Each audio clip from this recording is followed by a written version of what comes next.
Tonight, a rivalry that is 3 decades in the making in southern Saskatchewan. Through the long and bitter winters that take over the prairies, the blood gets boiling between Moose Jaw and Regina when their junior clubs collide. No matter where they are in the standings, when the Warriors and Pats do battle, it's always the biggest game of the year. Just 70 kilometers separate these hockey-mad cities, yet they couldn't be any further apart. It's an East Division showdown, the Pats and Warriors, next on Show.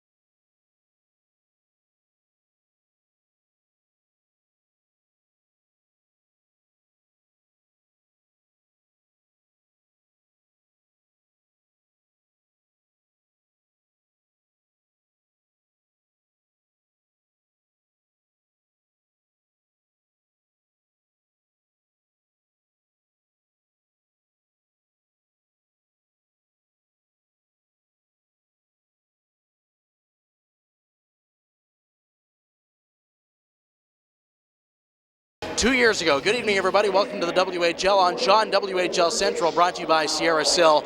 I'm Andy Neal. Well, last year, the Moose Jaw Warriors and the Regina Pats met in the first round of the WHL playoffs. This season, both teams are on the outside looking in as the WHL season is down to its final few weeks of the regular year. Now, the Regina Pats have had key losses throughout the season as they've fallen down the Eastern Conference standings, but they are coming off a surprising win over Edmonton on Wednesday thanks to that tremendous performance by Hewitt to end a 4-game losing streak, just their 3rd win in their past 18 games. Now the Moose Jaw Warriors, as you know, the East Division champions last year, they went right through to the Eastern Conference final, but now they're playing the role of spoiler. They knocked off the Prince Albert Raiders a couple of times over the past week, but still hardly enough to keep challenge in that ultra-competitive Eastern Conference right now. Both the Warriors and the Pats 11 points behind the Kootenay Ice, who have stormed to the 8th and final playoff spot in the Eastern Conference with wins in 6 of their last 8. Just 10 games remain for Regina after tonight and 11 for Moose Jaw. So time is certainly winding down on both teams to make a run for a postseason spot. But it's a great rivalry in southern Saskatchewan, and nobody knows that better than Peter Labardius, who's joined by Jeff Hodgers with the call tonight, guys. Andy, it is true. Every time these two teams play, it takes me right back to the late 80s, early 90s when I was, at that point in time, the voice of the Regina Pats. So let me ask you this, as a player. These teams know where they are in the standings. So how do you get yourself as motivated for games like this, knowing it would take, well, not a mini miracle, but pretty much a perfect run for either team to get back in the playoff hunt? Well, I think it comes down to self-pride for a player, wanting to get to that next level. Let's face it, all the guys that are playing in the Western Hockey League, you want to get to the next level. And there's always people watching, and, if I'm a scout, I'm going to watch how these guys are playing on teams that are out of the playoffs. I want guys that show up, compete, no matter you're playing for a playoff spot or not. So there's a lot on the line for these young guys for both teams. Morgan Riley remained with the Moose Jaw Warriors. There was some speculation in and around the deadline that this Toronto Maple Leafs first-round pick might be moved, but Al Miller thought it was very important to keep him here. I guess that's the philosophy of different teams. You look at a guy like Morgan Riley. The Moose Jaw Warriors, they went for it last year, went to the conference finals, made some trades. They elected to keep Morgan Riley, and man, is he a treat for people to watch here in Moose Jaw. One of the smoothest skating defensemen in the league. The Toronto Maple Leafs, I have no doubt, will make use of his talents in the next year or two, and he is fun to watch. Anytime you have a defenseman that can play 30, 35 minutes if need be. And the thing I like about him is he looks like he's having fun out there every shift. He's a really quality young man, very concerned about his team and his teammates. Braden Point, I will never forget the show as a 15-year-old he put on last spring in the playoffs. He's fun to watch just any night you get an opportunity. Well, like you, I had a chance to watch Braden Point play in the playoffs. He scored some big-time goals. And the thing you got to admire about Braden Point, he is a small guy, not very big at all, but his motor never stops going. He's always competing. He's always battling. He's not as scared to go to those tight areas. He needs to get goals. He's got a quick release, and he's got good vision. He has the ability to make other people better around him also, which is a mark for a pretty good hockey player. It's good for the future of the Moose Jaw Warriors. And he's 5th amongst all rookie scorers, and he's the top 16-year-old point getter in the league. So that'll tell you that he's kind of carried on from what we saw last spring. In Regina, it's been a tough year. They had some pretty high hopes. They were back in the playoffs last year. A lot of man games lost. What's your thoughts on this team? Well, this is a team, obviously, when you have that many injuries, it's a tough sell. It is. But, Pat Conacher has got these guys playing the right way. Every time you watch Regina Pats, they do not lose from a lack of effort. They play hard, they compete, and another characteristic that these guys can take into their next year, their future, Pat Conacher is going to teach these guys to play the right way. And on the topic of great-looking young players to watch, Morgan Klimchuk, 30 goals. He's a treat. Well, you look at the release of Morgan Klimchuk, it's unbelievable. Here's one of my favorite goals right here. Knocked the water bottle right off, and he's a guy that gets off position, and he's got that goal scored release. I know it's kind of a cliche, but you look where his shots are. They're either off the post or like that 13, 14 inches off the ice, just over the pad of the goaltender going to butterfly position, and he's another guy. He'll get himself in position. He'll compete for ice, and when you got a release like that, you're going to get some chances. Pats and Warriors on a Friday night in Moose Jaw. Sign me up. We'll drop the puck when we return to lovely Mosaic Place after this.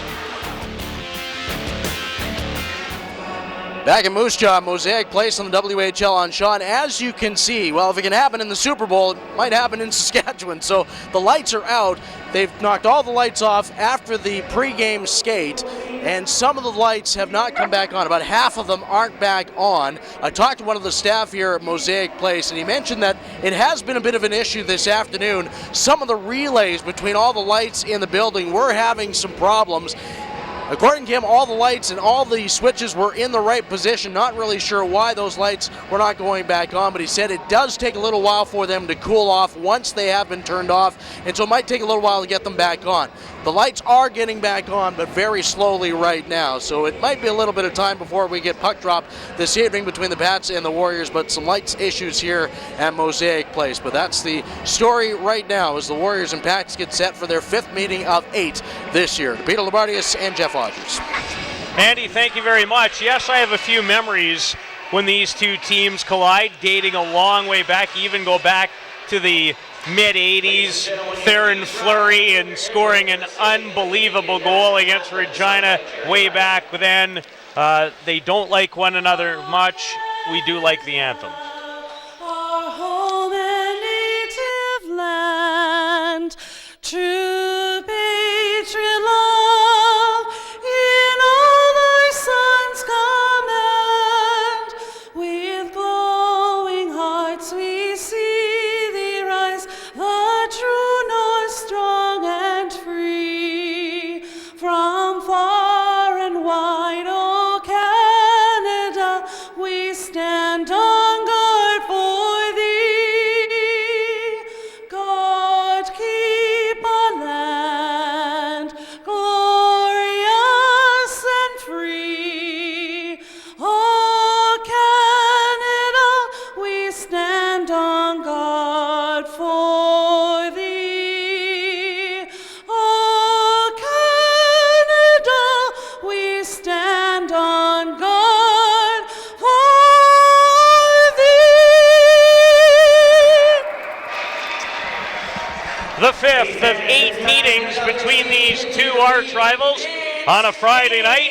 They'll play a total of 8 games this season. So even late in the year, Jeff Rogers, they still have 3 games remaining even after tonight's encounter. And from an organization standpoint, that's a good thing. Both these teams, let's face it, it's going to be a real long shot for them to make the playoffs. And to have 3 games against your closest rival out of the next 4 games, that's good for hockey. It's good for the guys, and it's good for evaluating your talent for what you have next year. So I think the schedule's working out pretty good considering where the teams are in the standings. Alana Nolan is with Morgan Riley. Alana? Morgan, what kind of game are you expecting from the Pats here tonight? We're going to treat it like a playoff game. They're a great team over there. We're just going to try to play our game, keep it easy, and just kind of chip pucks, and hopefully it goes well. How much of a factor does the rivalry between these two teams play? Yeah, it's huge. They've been playing each other a lot lately, and it's always heated when these two teams play, so hopefully it'll keep up tonight. Thanks, Morgan. Good luck. Thank you. Peter, it's all yours. Thank you, Alana. Tonight's starting goaltenders are brought to you, as always, by Jack Link's Beef Jerky. Feed your wild side.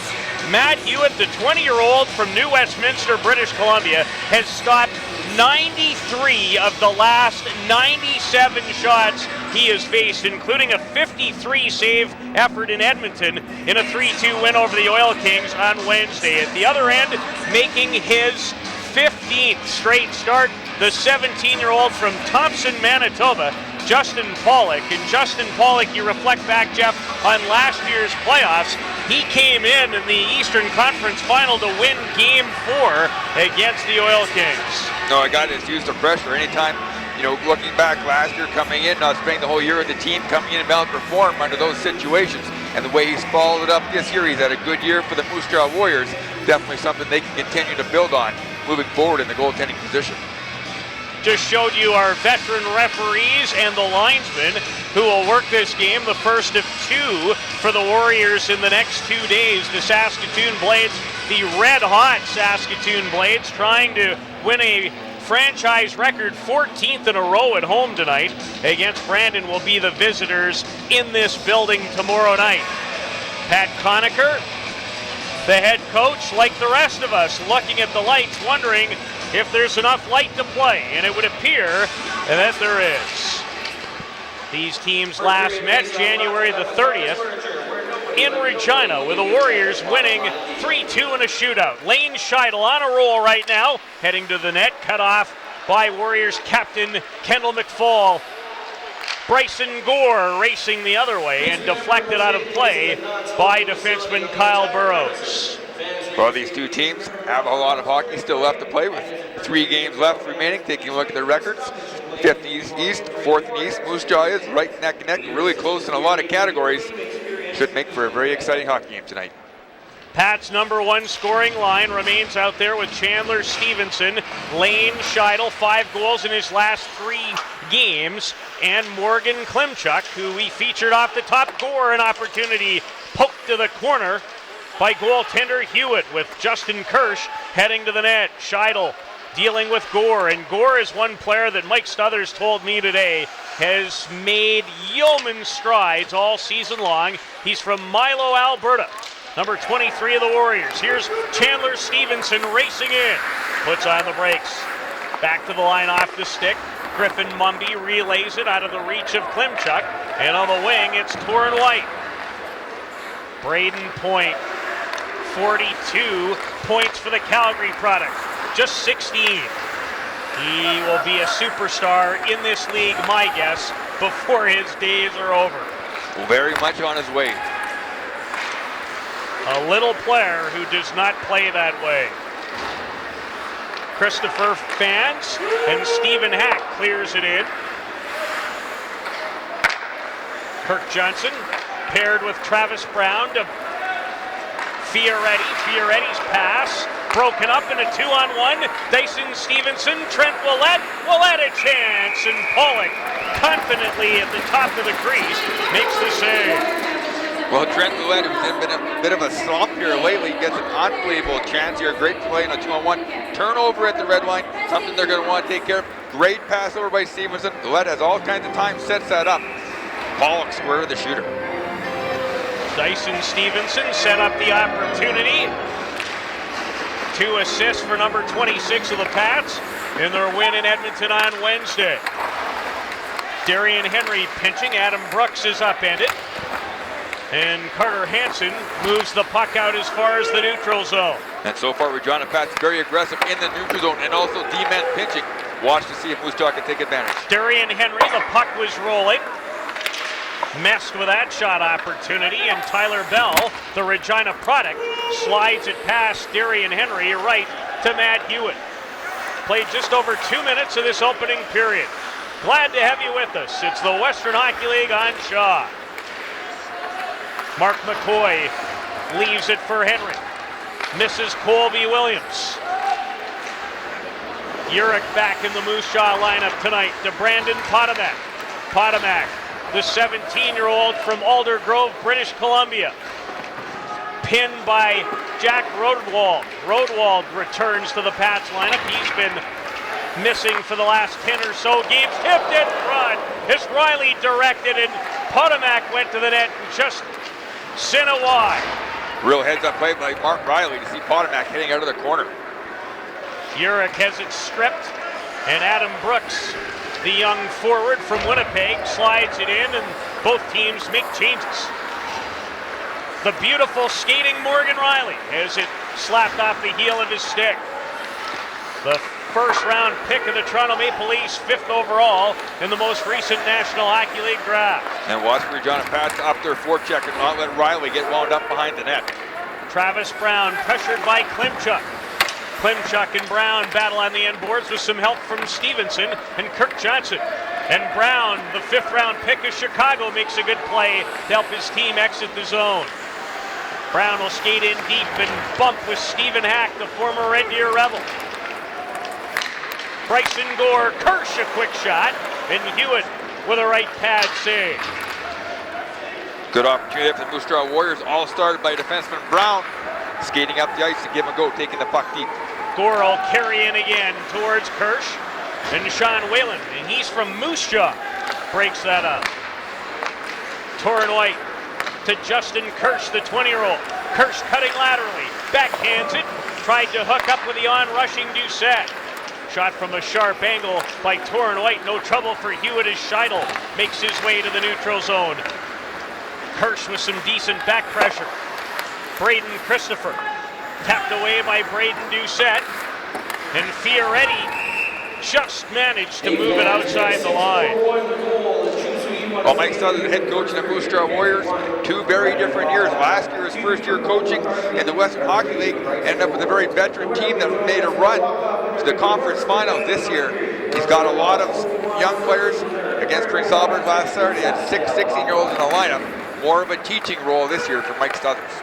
This team, in its first year in this building, which was last season, they were almost impossible to beat at Mosaic Place. I think they lost 4 games in this building all season long.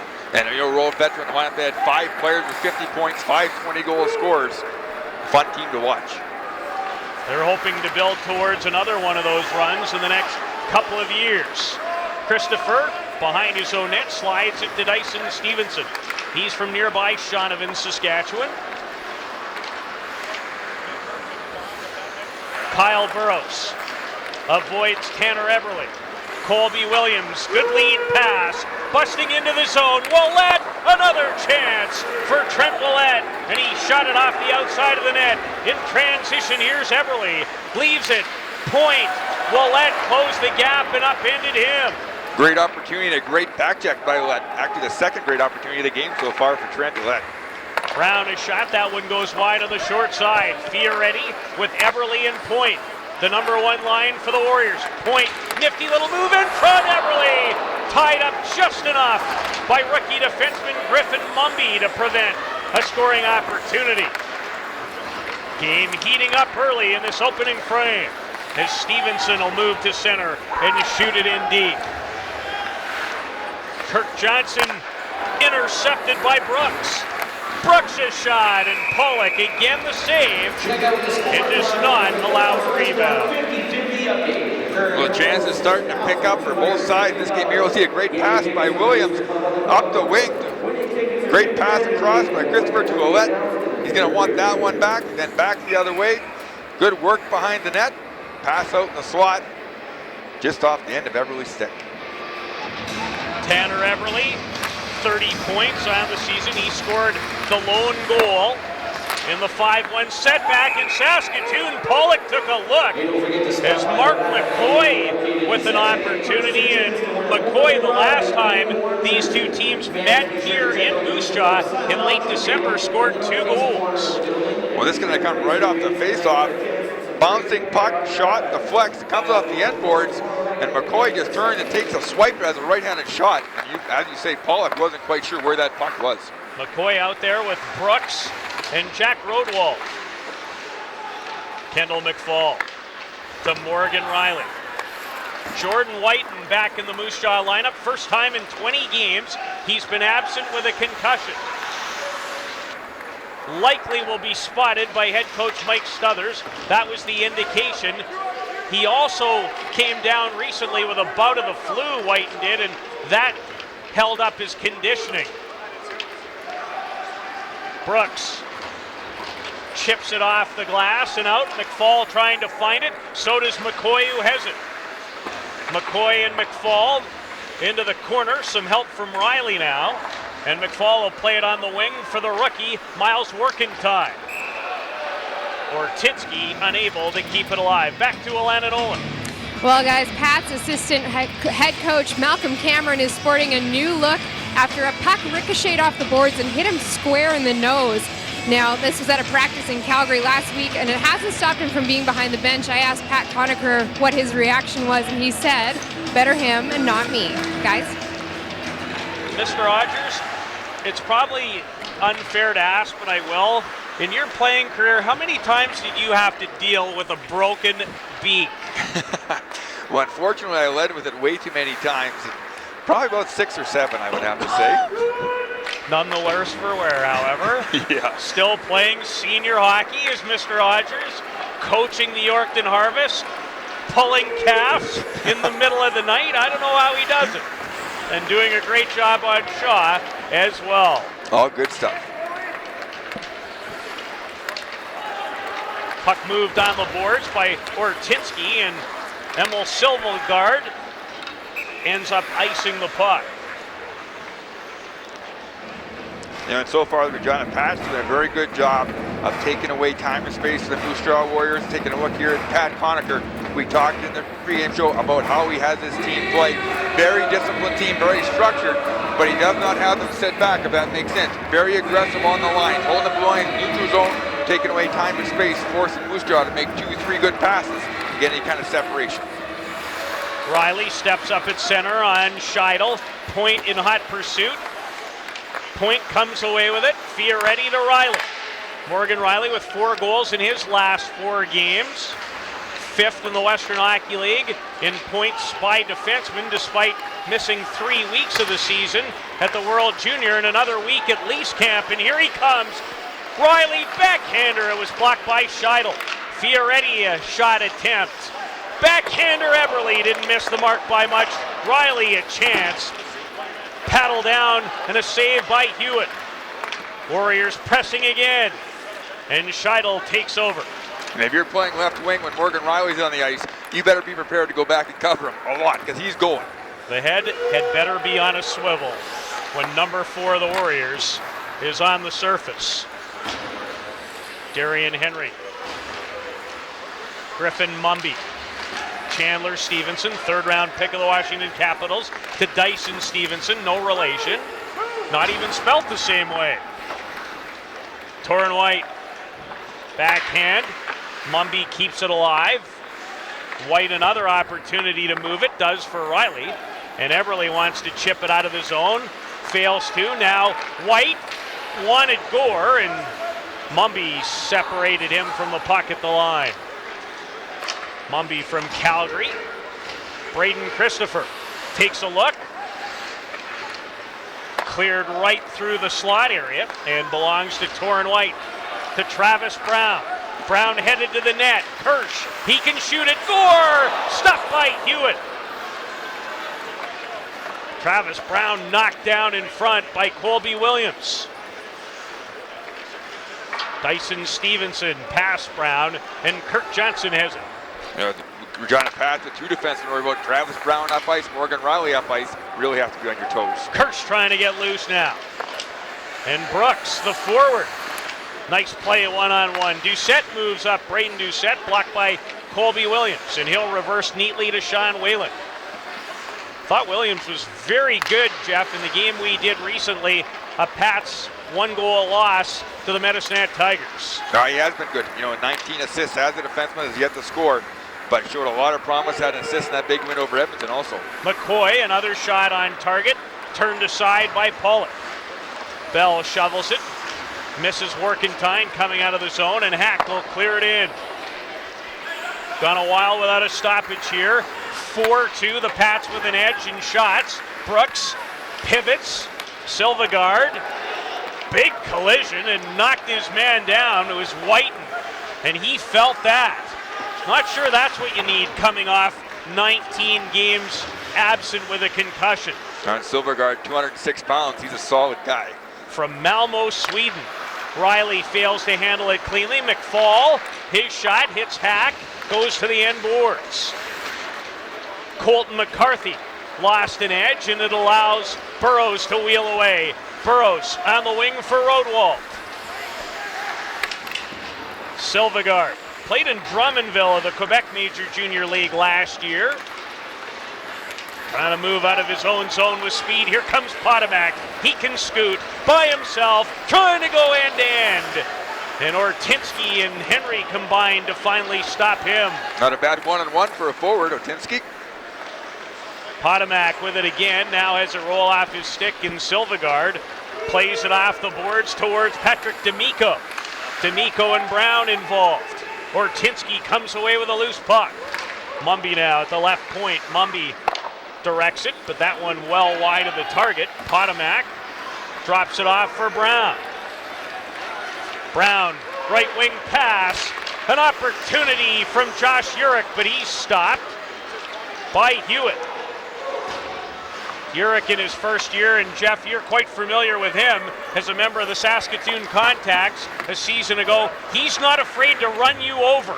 He's not afraid of anybody. He plays the game the right way. If you have the puck, have your head up because you're going to get hit. Jeff and I broadcast a game January the 9th in this building between Calgary and Josh Urich. Peter Kosterman might not forget who Josh Urich is. No, he just gave a glimpse of for years to come, what's going to come for the Moose Jaw Warriors. A Tanner Eberle type player, always up in your face, aggressive. Will probably pack a bit more weight. Fioretti, Eberle, Whalen, a huge hit on Eberle. Play continues, there'll be a penalty. Eberle feeling like that hit from Whalen made contact with his head.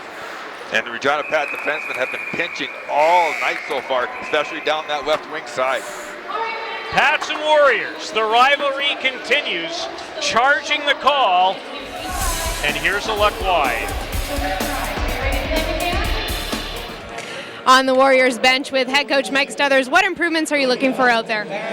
Well, I think it's been a tentative start so far, and I think I'd like to see our team pick up the pace a little bit here, and maybe we can get something going and get some energy going with this power play we have. But it's a feeling out process here early for both clubs, and I'd like to see it ramped up. What do you say to your team to motivate them through this home stretch of the season? Well, I mean, the games are here to be won, the games are here to be played, so you really shouldn't have to say much at this time of the year. This is what we're here for, and these guys they're playing hard, they're playing for positions either this year or in the upcoming years, and you know what? No excuse, you play hard every game. Thanks, Coach. Thank you. Peter? Thank you, Mike Stothers. Always a pleasure to chat with him at any time, and Sean Whalen for charging the game's first infraction. The Moose Jaw Warriors get a chance with their power play. Morgan Riley and Travis Brown on the back end. Look for your defensemen for Moose Jaw to be very active, very involved in this power play. Warriors tied for 10th coming into tonight's play in the league with a man advantage. The Pats 20th in penalty killing. Brown, a wrist shot, hit Eberle. Good to see him right back out there after the rather rambunctious hit from Whalen. Brown to Braden Point. Riley, one-timer Brown. That hit a body. Point, he scores! Braden Point from close range. A power play goal.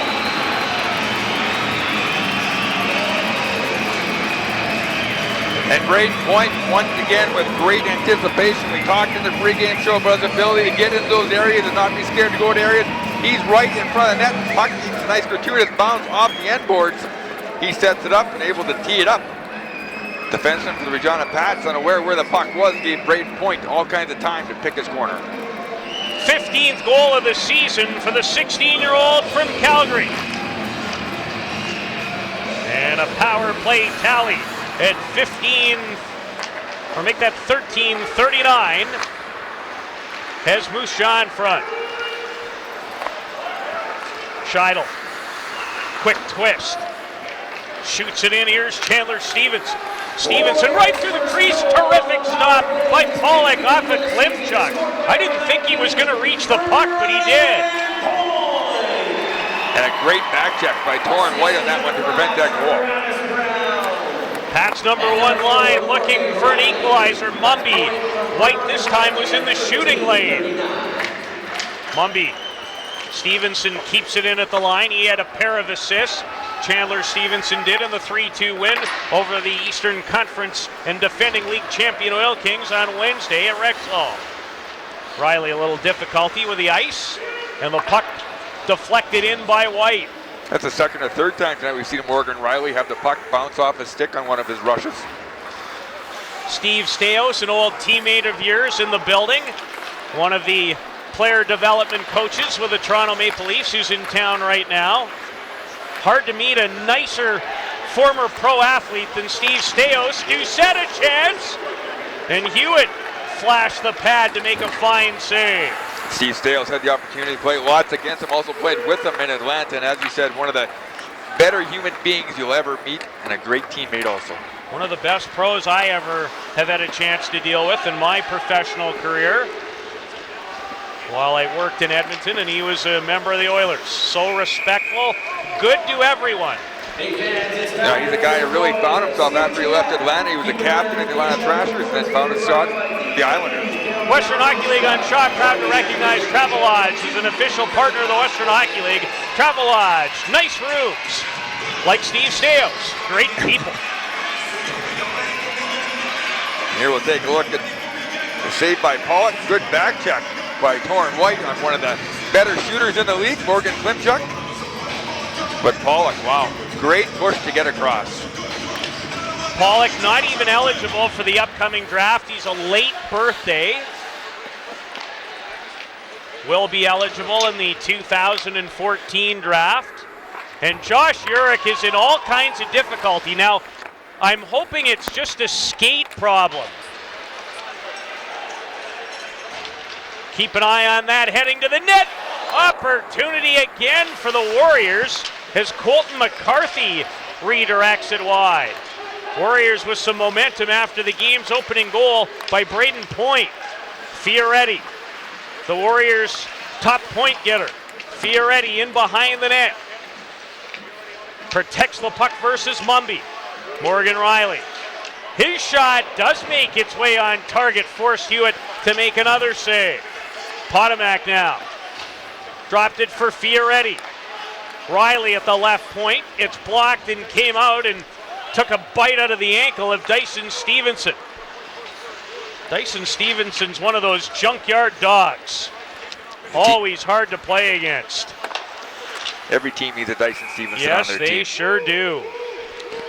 Fioretti now involved with Dyson Stevenson, and quickly the headlock is broken.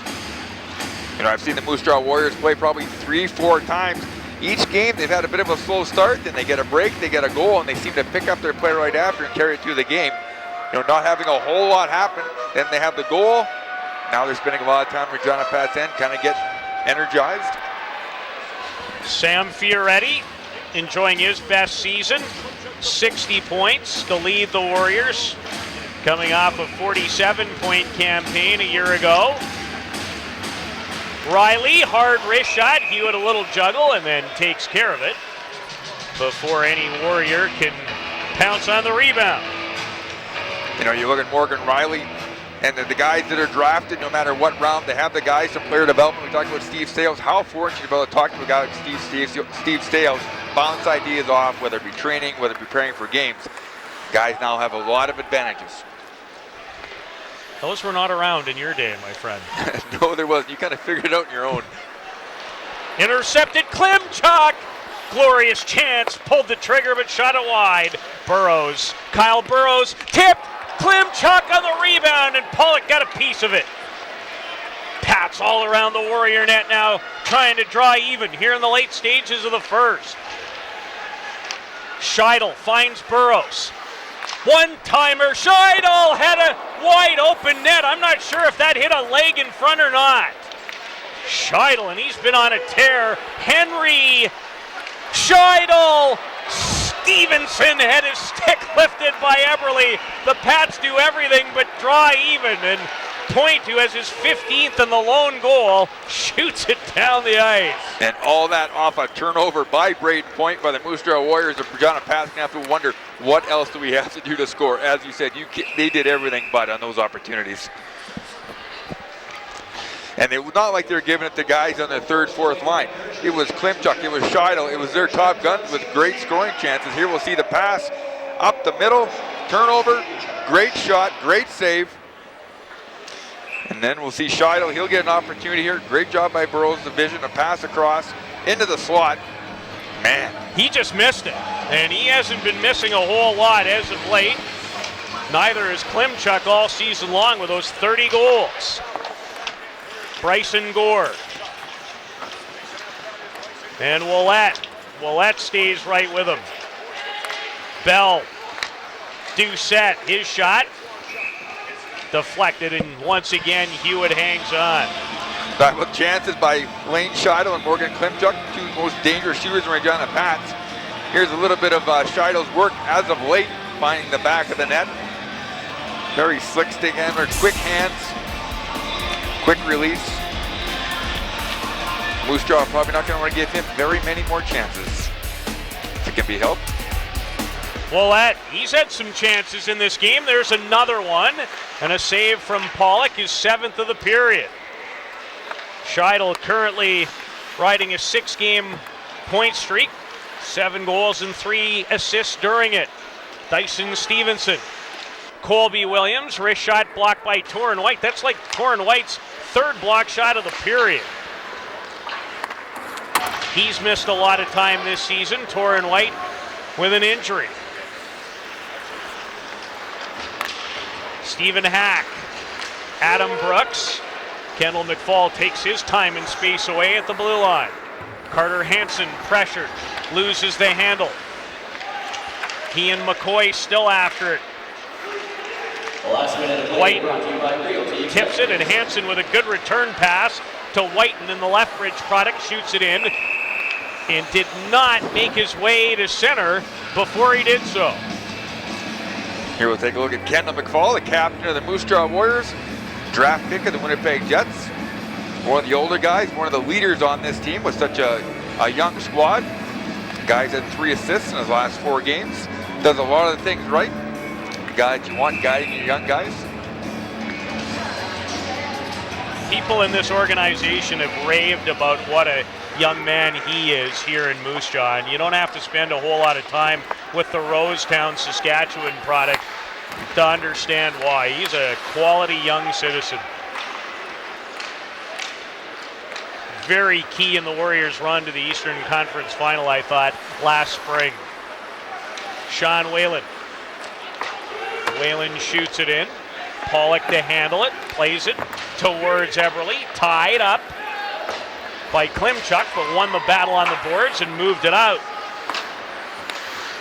Eberle might be in that junkyard dog category as well. Chandler Stevenson. He might be the captain of it. Well said. Stevenson hooked up, and there's going to be at least one penalty with 5.6 to go, and maybe more as hostilities renewed between these two rivals. And you wondered how long it was going to take for this to ramp up, playing 3 times the next 4 games. 2 teams that don't like each other, battling for that position. Scheidel in a yelling match, and there's the captain of the Junkyard Dogs, as Mr. Odger just referred to him, Tanner Eberle, in the middle of it. Scheidel is really upset. Well, if there's anybody you want to get off their game for Regina Pats, be the Moose Jaw Warriors, it's Lane Scheidel. You know, you want to get under his skin, get him thinking about everything but scoring goals. Fioretti, as it turns out, takes the only penalty. Stop moving those feet, take the one hand off the stick. Pretty easy call for the referee. Pats won't have a lot of time to work on the power play before the end of the period. They have scored power plays, goals in their last 4 games, and the buzzer goes to end the first period, a period that picked up from about the 10-minute mark on. Mosaic Place, here's what's coming up in our first period intermission. We mentioned Kendall McFall, he'll join Alana Nolan. We'll go in conversation with the general manager of the Regina Pats, Chad Lang, in a one-on-one conducted earlier today with Morgan Riley. Pats trailing the Warriors here in Moose Jaw. You're watching the Western Hockey League on Shaw. It is 1-0 here at Mosaic Place. I'm with Warriors captain Kendall McFall. Kendall, took a while for the game to get started, but what worked right for the Warriors in the first period? I think we were chipping pucks and we tried to spend as much time as we could in their end. Obviously, we got to get some more shots on net. Hewitt's been really strong lately the past few games, so getting traffic in front of him is going to be huge. Take us through that power play goal. What did that do for the momentum of the team? I definitely shifted it in our favor. The momentum was up for grabs, and for the D to work it across and for Point to get that shot through is huge. Now that you're coming back on the penalty kill, what will you have to do in the next 40 minutes to contain the Pats? I think stay disciplined. Their power play goes pretty well, blocking shots and just trying to spend as much time as we can in their end and keep them out of our end. Your playoff hopes are only mathematically possible at this point. What's the morale like in the room? I think it's keep going and take it game by game. If we focus game by game and keep focusing on winning that next game, anything can happen. Thanks, Kendall. Good luck. Thanks a lot. That's Kendall McFall with the Warriors. Andy Neal is here in Moose Jaw and with WHL Central. We'll go to Andy. Thanks very much, Alana, and Kendall as well. And the man who drafted Kendall McFall in 2007 joins us, Chad Lang, the general manager of the Regina Pats. Thoughts through one, Chad, your team down by one, but pretty tight first period and a lot of physical play also, it seemed like. Yeah, no question. I thought early, both teams were kind of feeling each other out. We had two good opportunities early. We had a 2-on-1 and a 3-on-1 and unable to capitalize. And, you got to give them credit. They capitalized on their power play. It was a little bit of an odd bounce coming off the back glass, but you got to give Point a lot of credit. He had a lot of composure for a young guy in front of the net, held onto the puck and put it away. So we get a late power play here now, start the period with a power play, so hopefully we can capitalize and get back in it. You've been on both sides of this rivalry as general manager of the Moose Jaw Warriors, now GM of the Pats. What's it like every time these two teams get together, and has there been a year that stands out when the rivalry was really at its peak for you?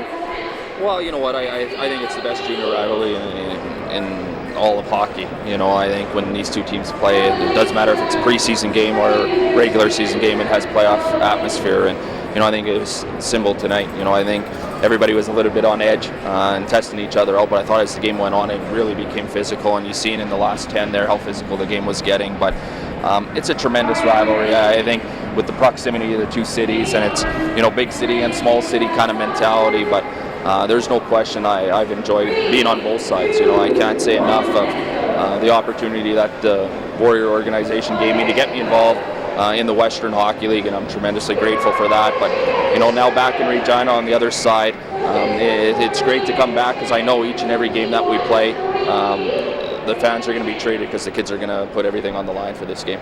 Kendall McFall just mentioned that it's game by game now for the Moose Jaw Warriors. Regina's right with them, 11 points out. What is the goal here in the next 10 games? And obviously game by game seems to be the same status for the Pats. Well, no question. We just came off a real tough Alberta swing and we're able to get some points and, allow us to stay in the hunt here. But there's no question, with the last few weeks here, there's a lot of divisional games. And you know what, we're still in it, and we got to take it game by game, and it starts with divisional games like tonight, which are 4-point games. So we knew coming in here tonight it was a big game.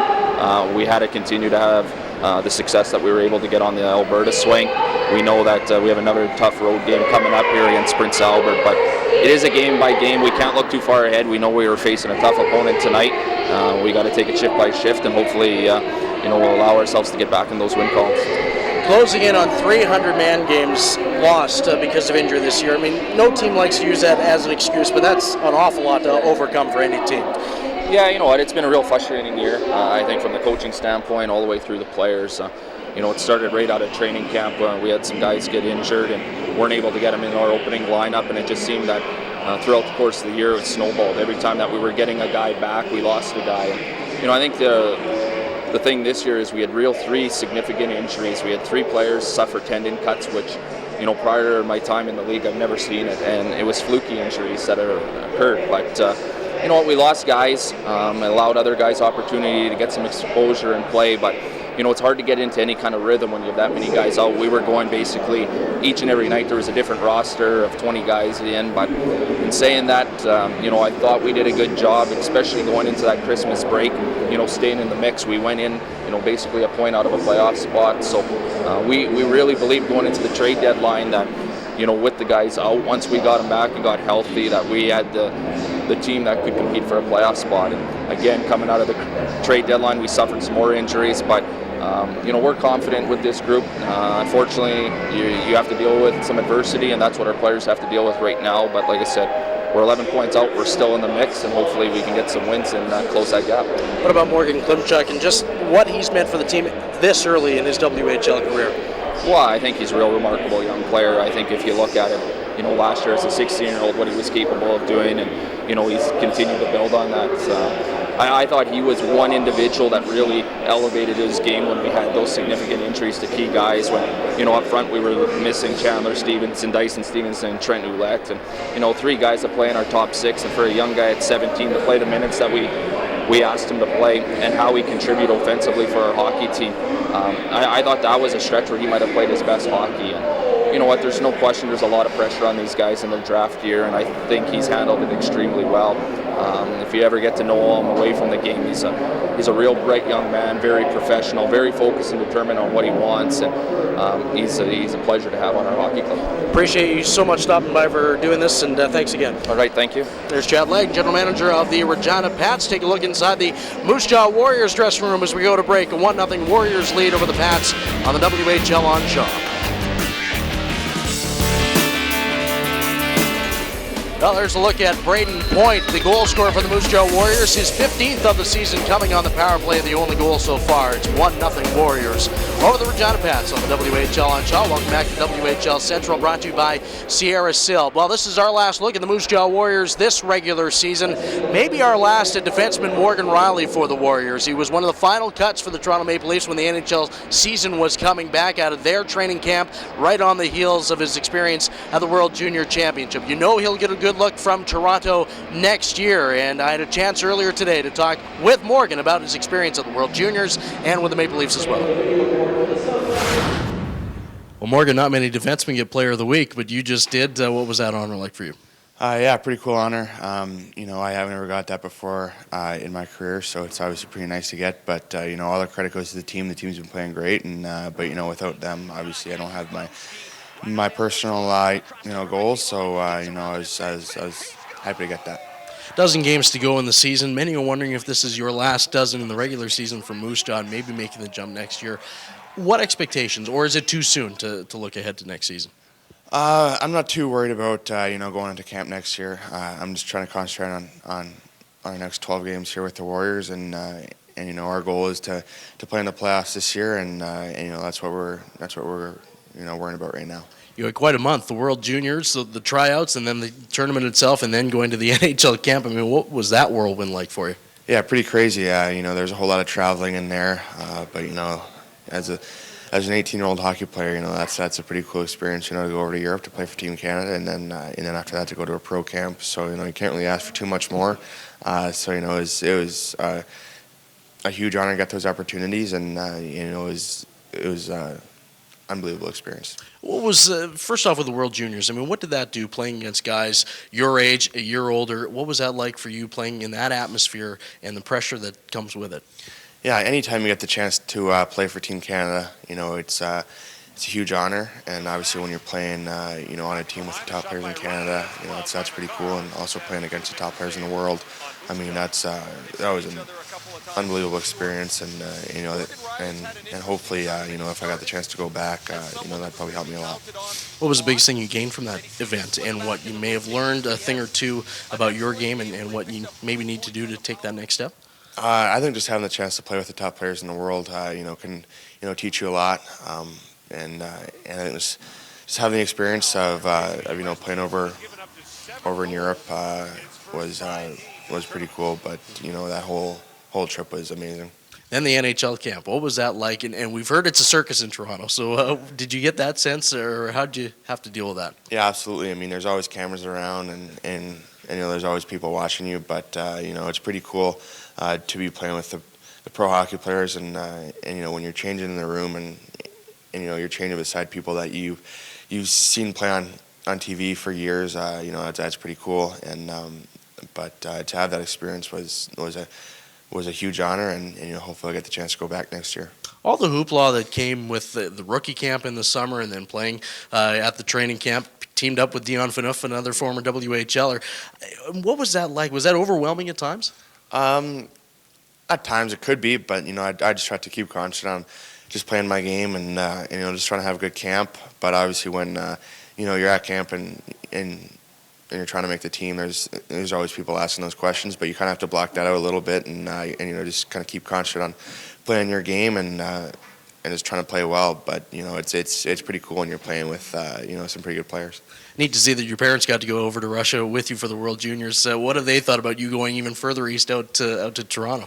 Yeah, I think they're happy about it, but obviously their parents and they kind of treat me like a baby still when I'm home. But I think they're proud that I'll have the opportunity to go to a pro camp again, and but I think they're pretty happy to get the opportunity to kind of see some pretty good hockey and travel a little bit. What about the goals for the final dozen games for the team and for yourself? As a team, our goal is to make the playoffs this year. We have 12 games left, and we know that it'll be tough, but we're treating every game here like a playoff game, and we're going to go into it, and our goal is to make the playoffs. Thanks, Morgan. All right, thanks a lot. Sierra Sil out of town scoreboard. Many thanks again to Morgan for that. 2 games going on right now. Matty Stransky has a hat trick in Saskatoon, going for 14 in a row, up 4-0 over Brandon in the second. And Adam Lowry's got his 40th of the year, in Swift Current's leading Medicine Hat 1-0 in Swift Current. And for all the scores around the Western Hockey League, just go to its website, www.whl.ca. And RE/MAX is proud to support the Western Hockey League and excited to offer fans a chance to win a group of 24 tickets to see their local WHL team at an upcoming game. To enter, visit whl.ca and click on the RE/MAX Home Team Contest button. RE/MAX, official realtors of the WHL. Outstanding agents, outstanding results. Second period on the way next. Getting set for the start of the second period here in Moose Jaw. It's the Warriors on a Braden Point power play goal that lead the game 1-0. We shouldn't be surprised to see the talented 16-year-old score a goal. No, always get himself in the right position. Good puck movement over by the Moose Jaw Warriors. Over to Brown, takes a shot, kind of a bit of a funny bounce off. Braden Point had to wait for it to come down, but he makes no mistake when you give him that kind of time from that area. He's going to find the back of the net. Matt Hewitt with really no chance on that one. And the Regina Pats come back with a chance of their own. Here's a good pass out. Morgan Klimchuk, their most dangerous scorer, the 30-goal scorer. He has a great chance. Here's a bit of a turnover. Moose Jaw determined to try and give Klimchuk his 31st goal of the year, but denied again there by a great save by Pollock.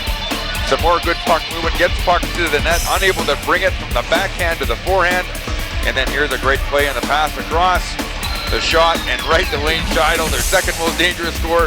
He can't find the back net. 1-0 for the Moose Jaw Warriors, but not without some chances by Regina Pats. Pat probably had the better overall chances, but they trail.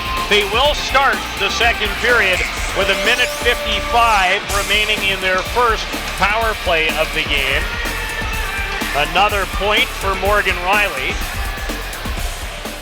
And Braden Point's 7th power play goal of the season, sporting some stitches under the mouth as a result of the game Wednesday night in Saskatoon. A little extra water on the ice.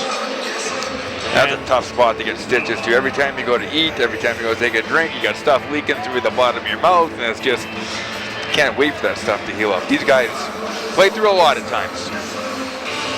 Braden Point off to a fabulous start to his Western Hockey League career. And as the only goal, the Warriors killing penalties, 12th in the league coming into the night. The Pats with 17.9 percentage on their power play, as you see right there where it ranks them.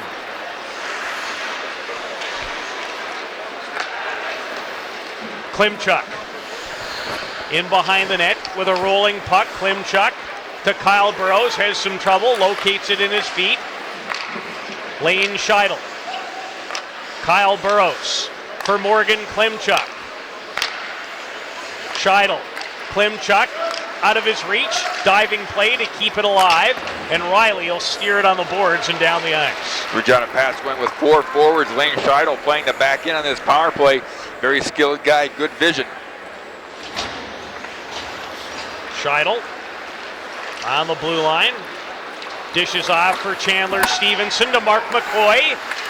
Brooks going to the net, broken up and cleared by Torrin White. And White's made some very responsible defensive plays, Jeff, in this game. So he's been very, very aware, and that time Bell stepping up, the Moose Jaw Warriors defenseman, taking away the time and space along the half wall, not letting him get set up. Moose Jaw very aware defensively in this power play. McCoy with Brooks and Dyson Stevenson. Emil Silvegaard, Colby Williams. Back to Silvegaard. His shot blocked off the goal post. Trent Willett wired one right off the pipe. Williams. Brooks, the return pass, tipped in front, just wide again by Willett, who's had a number of quality opportunities. Brooks' wrist shot blocked. Penalty to Fioretti comes to a conclusion. Pats still keep it alive. Wrist shot by Hack goes wide of the target. Williams down low into the corner to McCoy. Mark McCoy from Edmonton. Torrin White just held in by Williams. His shot is blocked. And Brown an outlet to Fioretti. And Carter Hansen bumped by Scheidel. Finally, Fioretti backhands it out. Moose Jaw Bellicors had nothing left. Good job getting that puck out so they can finally get a change. Great pressure by Regina Pats. Scheidel shortens up on his stick to take the pass, collides with Brown. Fioretti behind his back into the slot, worked out okay. Tanner Eberle, nice move with Point. Eberle stopped by Hewitt. Point, fan from close range, scores! Fioretti, it's 2-0 Moose Jaw. Well, after a whole whack of chances by the Regina Pats, the Moose Jaw Warriors take advantage on a rush. Tanner Eberle gets a great shot away, big time save, and I think Justin Pollock at some point just loses track of this puck. Comes around, he's not quite sure where it is. He gets caught up with his own defense is what happened, and it's Fioretti's able to put on the backhand into an open net. Fioretti's 29th of the year gives Moose Jaw a 2-0 lead, and he extends his current point streak to 5 games. Hewitt and Hack just kind of got tied up there, defenseman for Regina Pats. Warriors' second goal, his 29th of the season, scored by number 11, Sam Fioretti. Willett racing in, he just rang one off a pipe about 45 seconds before the Fioretti goal. Kyle Burrows' wrist shot. Pollock had a good look and hangs on. Braden Point and Eberle draw the assist on the goal by Fioretti. And we'll take another look at this. Here's Eberle with good patience. Goes up top. Hewitt staying square. And here we can see in that little scrum. Don't quite see it there, but Hewitt's pad gets caught up in the feet of Stephen Hack, unable to get that push across. Fioretti does a nice job of putting it, being aware of that, putting it on the backhand.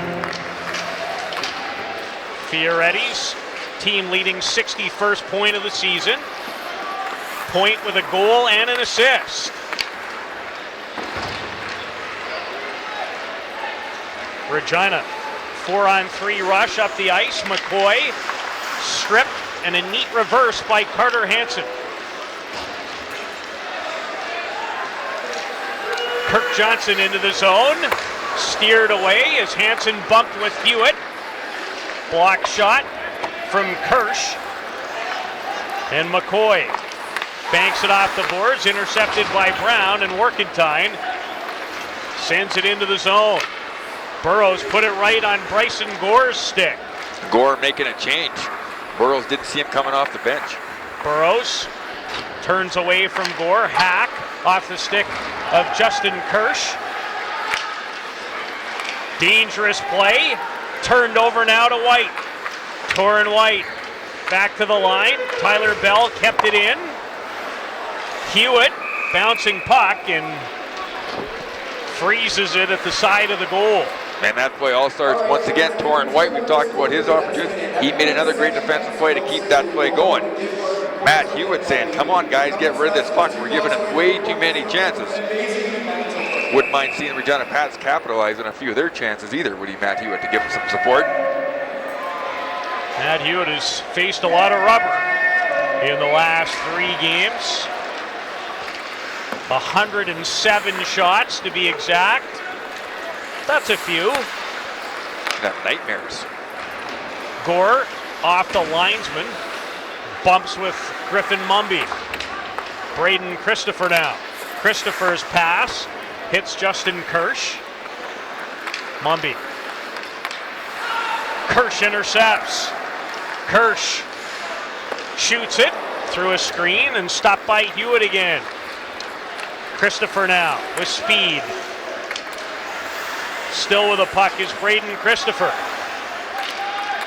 Trying to make his way through 3 Warriors. Didn't quite work out. And Kirsch in the other direction before it's swept off his stick by Burrows. Dyson Stevenson ahead to Ouellette. Returns the favor. Weak shot deflected. Burrows jumps down from his point position. And Bell with a rolling puck finds Point. Here's Braden Point. As far as the line and Burrows. Kyle Burrows, the 17-year-old defenseman, shoots it in. Klimchuk. Whalen, nobody at the other point. Stevenson does well. Down low towards Scheidel with Klimchuk. Block pass by Bell. Scheidel off the board, shovels it to an open wing. Fioretti towards McFall. Regina with some pressure on now. Scheidel, his wrist shot blocked in front. And Point confidently backhands it out in a race. Trying to get free is Eberle, and Hack prevents a scoring opportunity. Real nice play by Hack. Tanner Eberle not giving up on a puck. Almost won that battle for a scoring chance. Point's 15th in the first. Fioretti's 29th early in the second. The reason for the Moose shot, 2-0 advantage. 5th meeting of the year between these rivals. Still 3 more games to come. Potomac on the back check. Carrying on is Scheidel. Shovels in, a little trouble for Pollock that time. Scheidel got that puck off with 3 guys draped all over him. Colton McCarthy to Fioretti, and he'll backhand it in. Scampering in after it is Potomac. McCarthy knocked it down off the dasher, and Henry uses the glass to move it to center. As Johnson will shoot it in. Kirk Johnson helped Red Deer to a Canadian Midget AAA championship last season. Off the skate of Ortinsky, no icing. Josh Urich left the game with a skate problem in the first. Williams, good stop by Pollock that time. Plenty of traffic for him to deal with. Silvegaard with D'Amico on the forecheck. Mumby, wrist shot off a couple of skates. And Potomac flips it in. Didn't get the center, but the draw weight is okay. Urich wins the battle, plays it in front, scores! Jordan White, it's 3-0.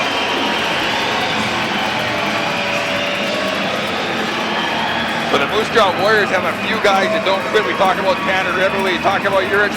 This is just some great work down. We see the chip play here.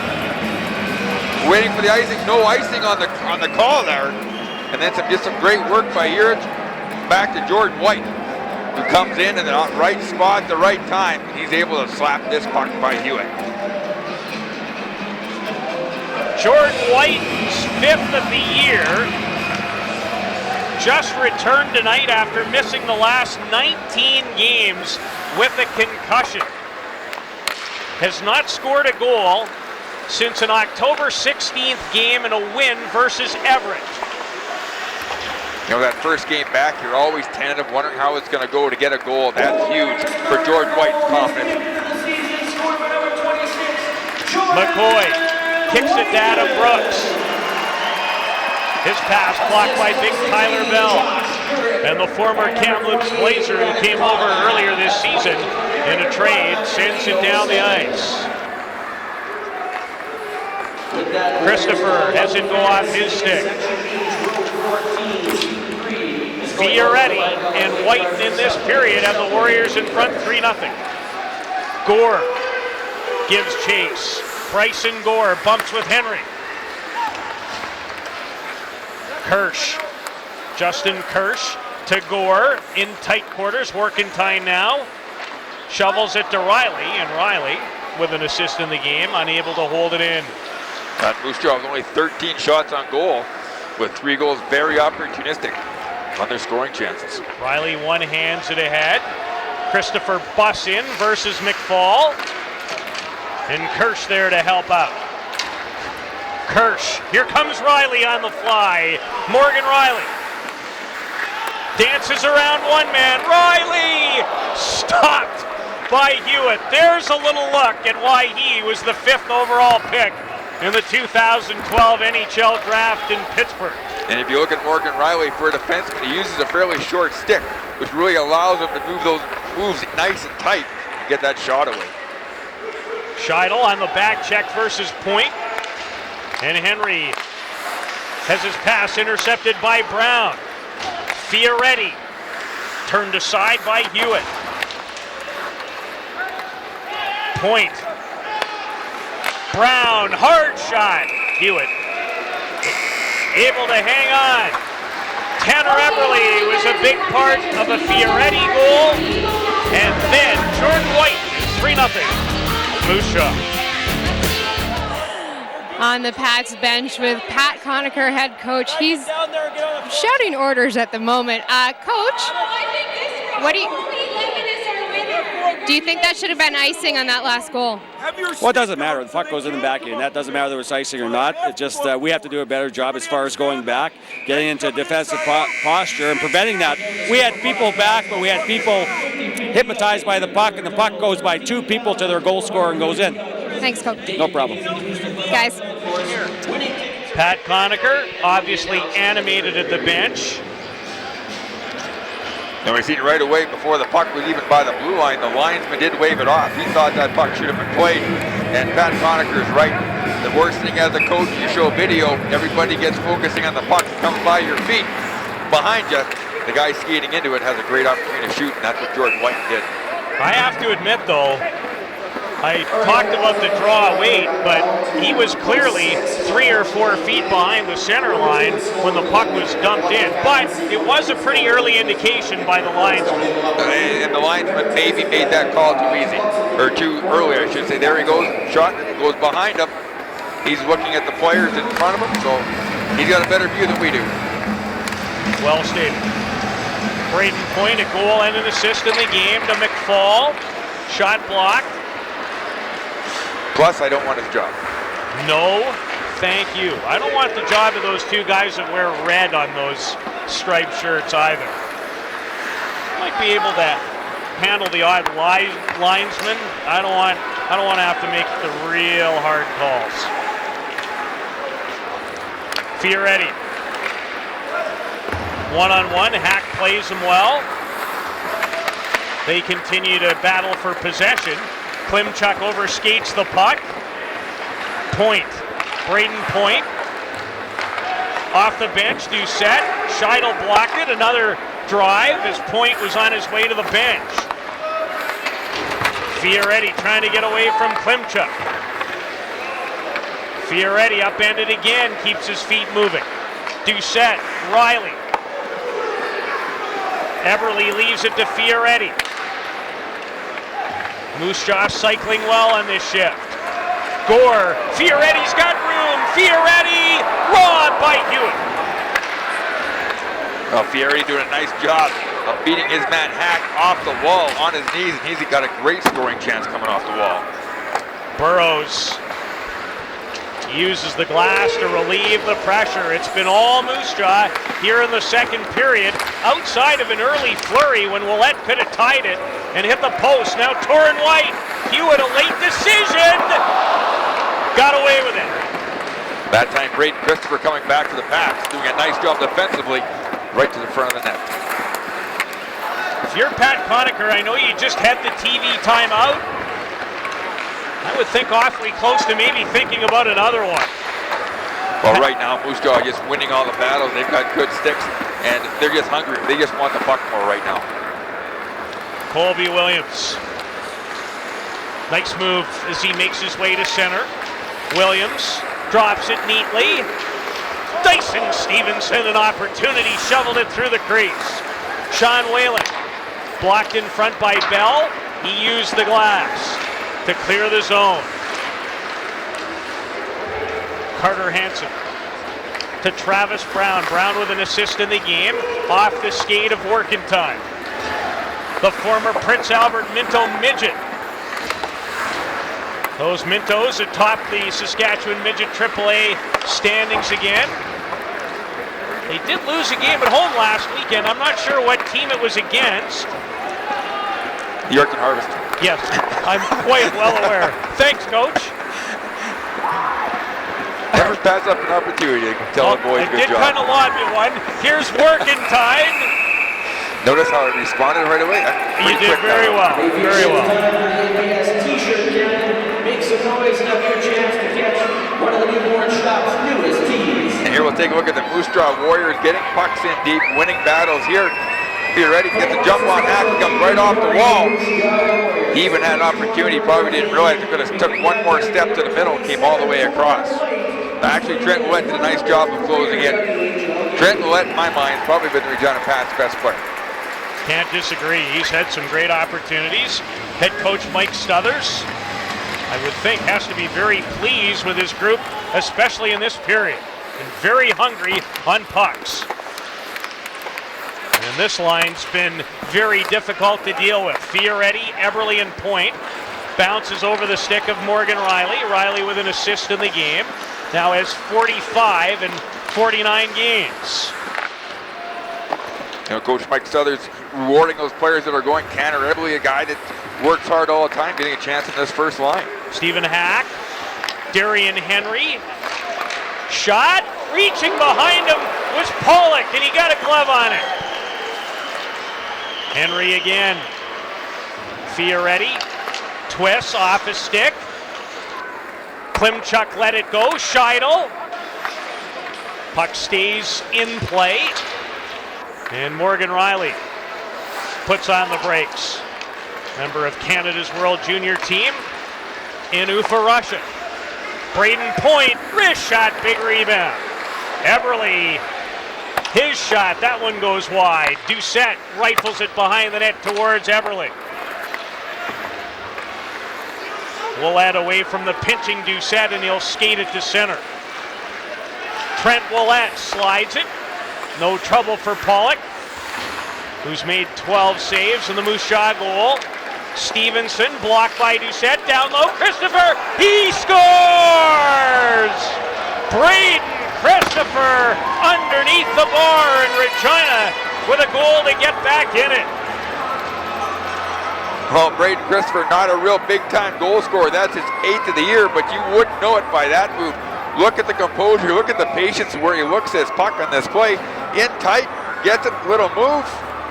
Backhand, forehand, right up under the crossbar. Great play by the youngster, Christopher. Christopher's first goal in 6 games. It is his 8th, as Mr. Rogers mentioned, and the Pats with a breath of fresh air in what's been a difficult period. And you're right, he made no mistake. Brown backhander, Rodewald intercepts. Kirsch, Mumby. Rodewald blocked again by either White or Gore. Williams does well to hold it in with his skate. Regina pressing here again. Williams, White in front of it one more time. Colby Williams dishes off. The return pass. He had room. Deflected over the net. The Western Hockey League on Shaw is proud to recognize Jack Links as an official partner of the Western Hockey League. Jack Links, feed your wild side. You know, one of the guys we talked about, Peter, before this game was Colby Williams, and how he's come along as a player in the first year. 19 assists, no goals, and you wonder why. He makes some heads-up plays, goes to the right area. Smart play by the youngster right there. His first one won't be too far off. Scheidel, a quality chance off the draw. And Pollock has the answer for the Pats' leading point getter. And the veteran Scheidel, he jumped right up the face-off. Stevenson doing a really nice job of winning this draw. Taking away time and space, losing a puck battle, but Scheidel wins it and makes a nice shot. Justin Pollock had to make a couple big saves so far in this period. Not a lot of saves, but the saves he's made have been big. The goal by Christopher has turned the tide a little here. After the 2 second period goals from the Warriors, Fioretti and Jordan Whiten made it 3-0. McFall pressing Klimchuk, point, backhander. Hewitt thwarts Braden Point. And Kendall McFall making a great play here, coming down on the pinch, trying to take away time and space from Klimchuk, and that's what created that opportunity for Point. Defenseman for the Moose Jaw Warriors, very active, very aggressive. And Braden Point, as usual, in the right spot, fights for position, gets a pretty good backhand away. All created by McFall, and Braden Point in search of his 3rd point of the game.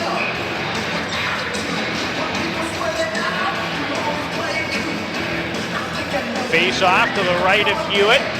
White set to take it. Ouellette waved out of the circle. Hack. Christopher, who's just scored for the Pats. Dyson Stevenson trying to find Christopher. Williams gloved it and then was punished. Carter Hansen shoots it in and gives chase, runs Hack into the end boards. Workentine joins him. Workentine, a first-round Bantam pick by the Warriors in 2011, 16th overall. Christopher, a shot from Whiten. Workentine towards Riley. And Christopher will clear it out. And a penalty upcoming is a check from behind call as we send it to Alana Nolan. Well, Warriors backup goaltender Zachary Sawchenko has seen a lot of miles lately. He also plays for the Notre Dame Argos, and on game days, Warriors per radio play-by-play, James Gallows picks him up, drives him to the Moose Jaw, about a 35-minute drive, every day, each way. And an example of those miles for Sawchenko, he is here tonight. Tomorrow he will be in the Battlefords helping his other team for a playoff spot. Guys?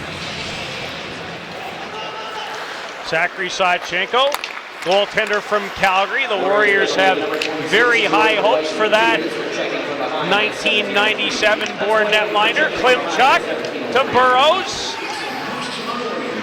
Pats on the power play. The Warriors penalize Jordan Whiten for checking from behind. Scheidel. Pats with power play goals and 4 straight coming in. Klimchuk. Chandler Stevenson. Burrows! That went off a Warrior stick and just missed. Dyson Stevenson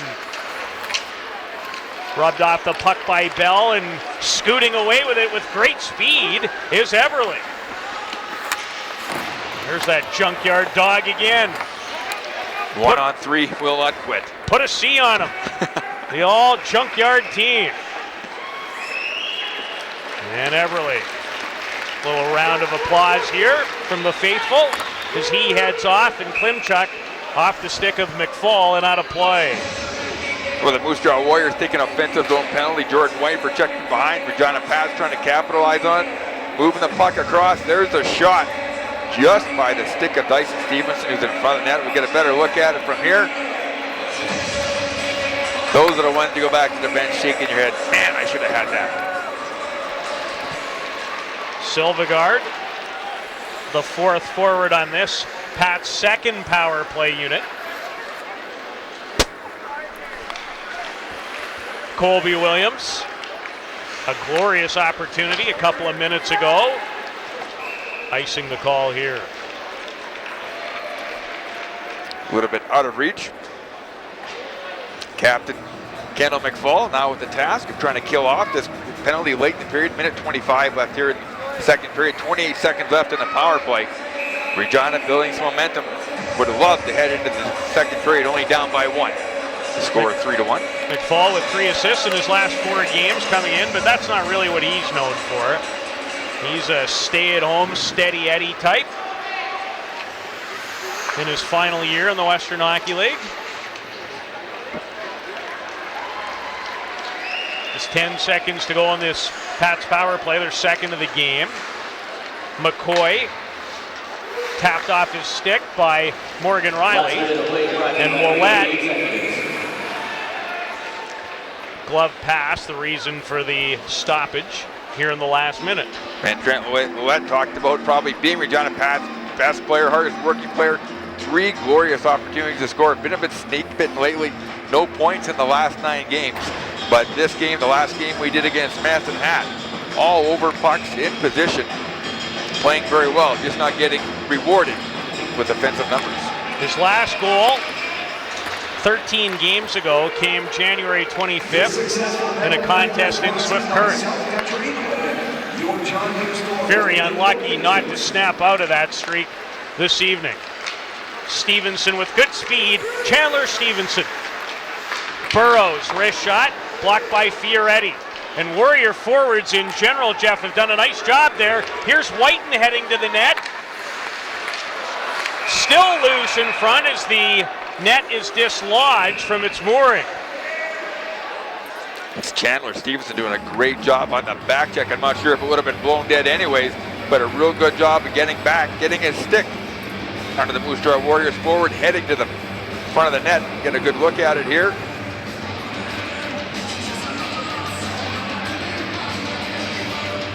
Another good defensive play. Good body position, and you're right, that was a tremendous play to be on the right side of the puck that time by Stevenson. Body position and an even better stick lift. Eberle, wrist shot, hits Burrows in front. And the Pat goal-getter, Christopher, takes a look at the clock. Leads one last rush off the heel of the stick of Stevenson. And McFall will take a hit to run the clock out. 1-0, Warriors after 1, 3-1 at the end of 40 minutes. Here's what's coming up in our second period intermission. Alana Nolan will be joined by Pat's leading point getter, Lane Scheidel. We'll go inside the Western Hockey League with the color analyst on the radio for the Warriors and a former Western Hockey Leaguer, Darren Pletzel, and Josh Nichols leading the Blades. And the Blades are on some roll right now. 3-1 after 40 here in Moose Jaw. After 40 minutes, it's 3-1 for the Warriors. I'm here with Lane Scheidel of the Pats. Just take us through the second period. What worked well for you guys? When we were successful, we were winning one-on-one puck battles, and they got 2 on us there when we weren't. But I thought we got our goal because we won the battles and we went to the net and came out of it. Now 5 goals for you in the last 3 games. What do you need to do to regain control of this game and get that offensive burst back? Just keep grinding them down low, keep taking the puck to the net off their D-man. That's their weakness this year. We just kind of got to outwork them and just take it to the net. And when we get it to the point, just beat them to the net and try to get the screen on their goalie. Now, when I was on the bench last period, your coaches were barking orders. What was the message they were trying to get across? Just winning battles. I mean, that's when we were successful against Edmonton, and that's what's going to get us success tonight against Moose Jaw. And we haven't been doing that so far. We've been in and out of it, and we got to be more, more consistent on that. What's next for you in your hockey career? Is CIS a possibility? I haven't been really looking that route too much. More so minors, minor pros. I'm trying to look at, see what happens at the end of the year here, or what my opportunities are. Thanks for this, Lane. Thank you. That's Lane Scheidel with the Regina Pats. Andy Neal is here with WHL Central. Andy? Many thanks a lot of WHL Central, brought to you by Sierra Sil. Pleased to have Derek Letzel joining us here at the last second. Maybe we can get Derek in on this shot. We weren't sure if you were going to be able to show up on time, but fortunately the radio work is done for now, right? Yeah, for now we get a little bit of a break. Derek, a former Moose Jaw Warrior, who's the radio color analyst for the Moose Jaw Warriors. Thoughts through 2 periods in this Warriors 3-1 lead? Well, it's been an exciting game. I thought both teams have really come out and battled. I thought first period was a track effort. Don't usually see that in these 2 games. It's usually more banging and crashing. But second period early, I thought Moose Jaw established a little bit of a forecheck. And then Regina started to cause some turnovers, capitalize on their goal. It's anybody's game here in the third. Young guys for the Moose Jaw Warriors, what do you make of the progression that they've made to this point of the season and the season as a whole for the Warriors, who come into tonight 11 points out? Yeah, it's been a real interesting season. I thought, honestly, as long as they were battling for a playoff spot at Christmas time, that they would be having a good start to the season. And they, for the most part, they really did that. They were battling hard. They were in it. Unfortunately, they suffered a little bit of a losing streak after Christmas, but as soon as they snapped that losing streak, their team game has really improved here over the last little bit. Anybody in particular that maybe has stepped up that maybe hadn't before, getting minutes that more minutes now than prior to this point? Well, I think collectively they just have all really started to evolve their game. There's good leadership on this team with Kendall McFall, Morgan Riley on the back end, and Sam Fioretti up front. And then after that, the guys have really started to follow along. You got Braden Point, obviously. Bryson Gore's a young kid that has really established his game. And Colt McCarthy came along a little bit later, and he's really starting to play well as well. So, yeah, it's collectively as a group that they're really improving now. $1 million question, I think, here in Moose Jaw is wondering whether or not Morgan Riley will be back next season. Is there any kind of guess that you might have right now? Do you think he's NHL ready at the moment? Well, I think there's still facets to his game that he's improving on. I think defensively he's really starting to bring his game along. He's getting stronger. We all know he's got world-class speed and hands in tight. So really, I think it's anybody's guess. I was a little bit worried when he went to camp that he might not be coming back, but real happy to see him come back. I think it's only going to help his development. I wanted to ask you about Justin Pollock. He's making his 15th consecutive start here. He's carried the bulk here with Wapple out. How do you think he's done carrying it? Oh, fantastic. We talked about it a little bit earlier in the pregame show, how he's really doing a great job here. As you mentioned, 15 straight starts, but I think he's really accepted the challenge. He's taken the ball and really run with it. For the most part this year, they were switching back and forth. They might get 2 games in a row, but really they knew now that Justin Pollock, he's the guy in net, and he's relishing in that, and his game's really improved as well. Daniel Wapple is out day-to-day right now. At least it was listed with the upper body injury. Now next season for Moose Jaw, assuming that they don't get there, they don't make the playoffs, how are they set up for 2013-14? Well, I think if you just look at what we have right now, you're going to see a lot of these players here next year taking on bigger roles. That's a nice thing about being young this year. For the most part, they're rolling 3 lines, 4 lines. They're all getting experience. We've seen the development of all the players. Obviously, Kendall McFall is going to be gone, but we got young goaltenders still. We got young guys on the back end. We got young guys up front. So they're all getting a chance to play this year. The game's all developing. So we got some more young guys coming to push them along. So I think we're going to see an exciting brand of hockey here in Moose Jaw. I think one thing they probably look to do is get a little bit tougher in some areas. But in terms of skill, there's a lot of skill here. Quite a rough affair with the Saskatoon Blades on Wednesday that drew quite a few penalties, but what about the run Saskatoon is on? They're going for 14 straight wins tonight, and you've seen them a couple of times. What have you thought of the way they've really just picked it up? Yeah, they've really established themselves as one of the teams in the Western Hockey League. I think everybody was kind of wondering what was going on at the beginning of the year. How come they got off to such a slow start? A couple more moves. They started to play a little bit more Lorne Mulliken, crash 'em, bang 'em hockey. They have some skill on that team as well. Is there enough skill once you hit the Memorial Cup? That's yet to be determined. But I know one thing, they'll play hard right to the bitter end. And Moose Jaw sees Saskatoon again, and it was Michael Furlan who got the 1-game suspension. He comes back to face Moose Jaw once again, so that'll be interesting. Really appreciate your time, Derek. Thanks for doing this. Thanks a lot. There's Derek Letzel, the color analyst for the Moose Jaw Warriors on their radio broadcast. As we take a look inside the Regina Pats dressing room as they're trying to come back from a 2-goal deficit here in the second intermission on the show. Braden Christopher getting the Regina Pats on the board late in the second period, but the Pats trailing the Moose Jaw Warriors in their 5th meeting of the season, 3-1 through 40 minutes of play. Back to WHL Central, brought to you by Sierra Sil. We mentioned the Saskatoon Blades going for a franchise record 14th consecutive win this evening. Their last victory was 5-1 over Moose Jaw on Wednesday, and one of the big reasons for that is Josh Nichols, who's on the verge of his first 40-goal season in the Western Hockey League. 39 goals coming into tonight's game against the Brandon Wheat Kings. 7 goals, 7 assists over the 13-game win streak for the Blades, and he's the focus in the My Husky Rewards profile, and we get more from Matt Prefontaine. Since the calendar flipped to February, the names Stransky, Furland, and Walker have been synonymous with the score sheet. And as good as they're playing, the trio of Nichols, McColgan, and Burns is every bit their peer. The Blades now have a legitimate 1-2 punch on offense. Yeah, I think it's nice when you have two lines like that could score a goal every night and put the puck in the net. I think we really rely on each other to push each other and make each other better. And I think as far as my line goes, just relying on our speed, and we're gaining a lot of chemistry as of late, and hopefully we keep it up. Siemens tees it up, scores! Nichols on the redirect, his second. It's 3-2. The team's leading scorer this season will likely come from the right wing position, something Nichols and Stransky have formed a healthy competition over.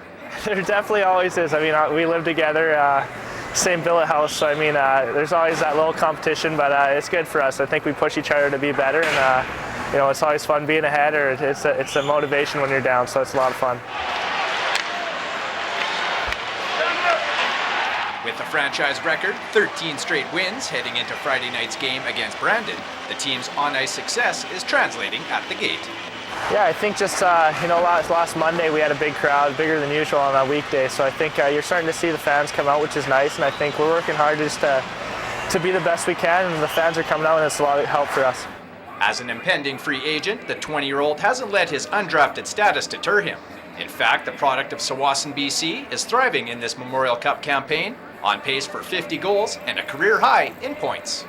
You know, I just wanted to enjoy my last year in the league. I think, you know, it's been a long, fun time here, and I think hosting the Memorial Cup in your 20-year-old year is something pretty special, and I just wanted to soak in every day and, you know, really appreciate what this league's done for me and all the guys that I met, and just kind of work hard each day to get better. Nichols, nifty, Burns, scores! McColgan, pretty passing, and the Blades in front again. For the WHL on Shaw, I'm Matthew Prefontaine. And there's the Denny's Player of the Week in the Western Hockey League, Morgan Riley, who had 4 goals and an assist in 3 games. 44 points on the year coming into tonight. Team high 33 assists for the 5th overall pick in the 2012 NHL draft of the Toronto Maple Leafs. Let's go through the Sierra Sil out-of-town scoreboard with 9 other games. And as mentioned, Saskatoon going for a 14th straight win. Brandon has cut into the advantage, but still 5-3 for the Blades. Matty Stransky has a hat-trick in that one for Saskatoon. Medicine Hat and Swift Current are not in one. They're playing in the 3rd period. Adam Lowry with his 40th of the year for the Broncos. Logan McVeigh responding for Medicine Hat. Calgary's up 2-0 on Prince Albert. Brady Brasser scored his 26th, 10 seconds into the game. Red Deer with a 1-0 lead over Lethbridge on the road. Dominic Volek with his 9th. That game is in the 2nd period in Lethbridge. Hurricanes won back to Kootenay for 8. Kelowna Rockets and Victoria Royals, they'll be getting underway in about 20 minutes' time at the Save-On-Foods Memorial Center. 2 teams that are struggling right now. Portland and Prince George. Winterhawks going for their 25th road win, which would set a franchise record if they're able to do that. The #1 ranked team in the CHL. The Edmonton Oil Kings are at Spokane tonight. Oil Kings 8-2 in their last 10. Chiefs have dropped their last 2. Everett Silvertips have lost 10 straight, facing the Tri-City Americans tonight. Americans have won 3 in a row, and they have the 4 seed in the Western Conference. And one other game this evening as the Kamloops Blazers squaring off with the Vancouver Giants. Blazers just had their 7-game win streak snapped by Portland earlier this week. And for all information on the Western Hockey League with news and highlights, links to all 22 teams, just go to the website, www.whl.ca. And RE/MAX is proud to support the Western Hockey League and excited to offer fans a chance to win a group of 24 tickets to see the local WHL team at an upcoming game. To enter, visit WHL.ca and click on the RE/MAX Home Team Contest button. RE/MAX, official realtors of the WHL. Outstanding agents, outstanding results. 3-1, Moose Jaw leads over Regina. 3rd period's next on the WHL on Shaw. Welcome back. Teams making their way onto the ice surface here at Mosaic Place. 3-1. Both teams, Jeff, to me, have had their moments of opportunity. Pats haven't been quite as fortunate around the Moose Jaw net. No, they've been a little bit snake-bitten as of late, and then they did finally get that goal later in the period, and they took off from there. But we'll take a look here. Some good puck movement by the Regina Pats. Shot. Trent Millette has a great chance. He rips that one right off the iron. Then Tanner Eberle did a nice job beating his man wide. Takes a shot, goes after his own rebound, throws it out front, and Sierra Eddie there to scoop it up. Puts it in on the backhand. Some real good work by Tanner Eberle to start that up. Then a bit of a chipped in play, bit of a hesitation. John Furyk, some really good work. Throws it out, off Hewitt, right onto the stick of Jordan White, and he makes no mistake. He puts that one back behind. And then another good shot and a great save by Justin Pollock. Reaches behind using all that 6'1" frame on that one. And then here's some really good work by Stevenson on the wall. Gets the pass to Christopher, and he puts it right up under the bar. Already underway here in the third, played 25 seconds. Delighted to have you with us on Sean this Friday night. Got a good one coming up from Medicine Hat on Wednesday when the Tigers entertain one of the great stories in the league, the Kootenay Ice. Ryan McGill's done a fantastic job with that team. Is he ever. Trying to keep their playoff string alive. They've been in the playoffs 14 years in a row. The Kootenay franchise. Willette dishes off to Dyson Stevenson. Christopher after the loose puck. And Eberle finds Braden Point. Point scoots into the zone. His shot. The rebound. Eberle chopped it wide. Point to Tyler Bell. Tyler Bell's lone goal came on shot January 9th against Calgary. Braden Point. Twisting and turning. Fioretti. Back to Point. And that's what makes him so good, right there. You just seen it. Backhands it, hits Eberle with it. As the Warriors' top line goes to work early in the frame. Eberle away from Whalen. Eberle! Shot blocked. Nice recovery by the defenseman. And Willette 2-on-1 with Dyson Stevenson. Willette, Stevenson scores! Dyson Stevenson, and all of a sudden, it's 3-2. And what a pass by Trent Millette. He sells this unbelievable with a little fake, puts it right over to Stevenson. He knows exactly where he wants to go, right to the net. But here, a good puck battle there, won by Willette. Drops the shoulder just a bit, slides it over. Stevenson skates hard in net, goes through. Great goal, great play by Willette. Dyson Stevenson's second point of the game and 15th goal of the year. And what was a 3-0 Moose Jaw advantage is now 3-2, 1:59 into this third period. And Dyson Stevenson's one of those players, he could play for my team, Jeff Odgers, anytime. Well, you have a guy like that who will compete on the wall, battle for pucks, drive the net, keep defensemen honest. Very valuable. Funny how the game works, all the pressure at one end, breakdown, odd man rush, and it's 3-2. Colton McCarthy, back pass, a chance for Josh Urich. And a key save by Hewitt as we go back to ice level and Alana Nolan. Well, guys, word has it that while in intermission in the Pats dressing room, they were a very confident team, not sad, not on their laurels at all. And their coach said to them, 20 minutes, 2 goals. They've already got 1. They just need 1 more. Guys? One thing about the Pats, they play hard. Both these teams do. Came into the eve with 49 points each. Always something on the line when the two rivals collide. Urich slides it through the crease. Josh Urich has had some good moments in this game, has an assist. Another 2-on-1, Roadwald, Silvegaard, and Morgan Riley with an excellent defensive play. Roadwald around Riley this time. Now deals with McFall.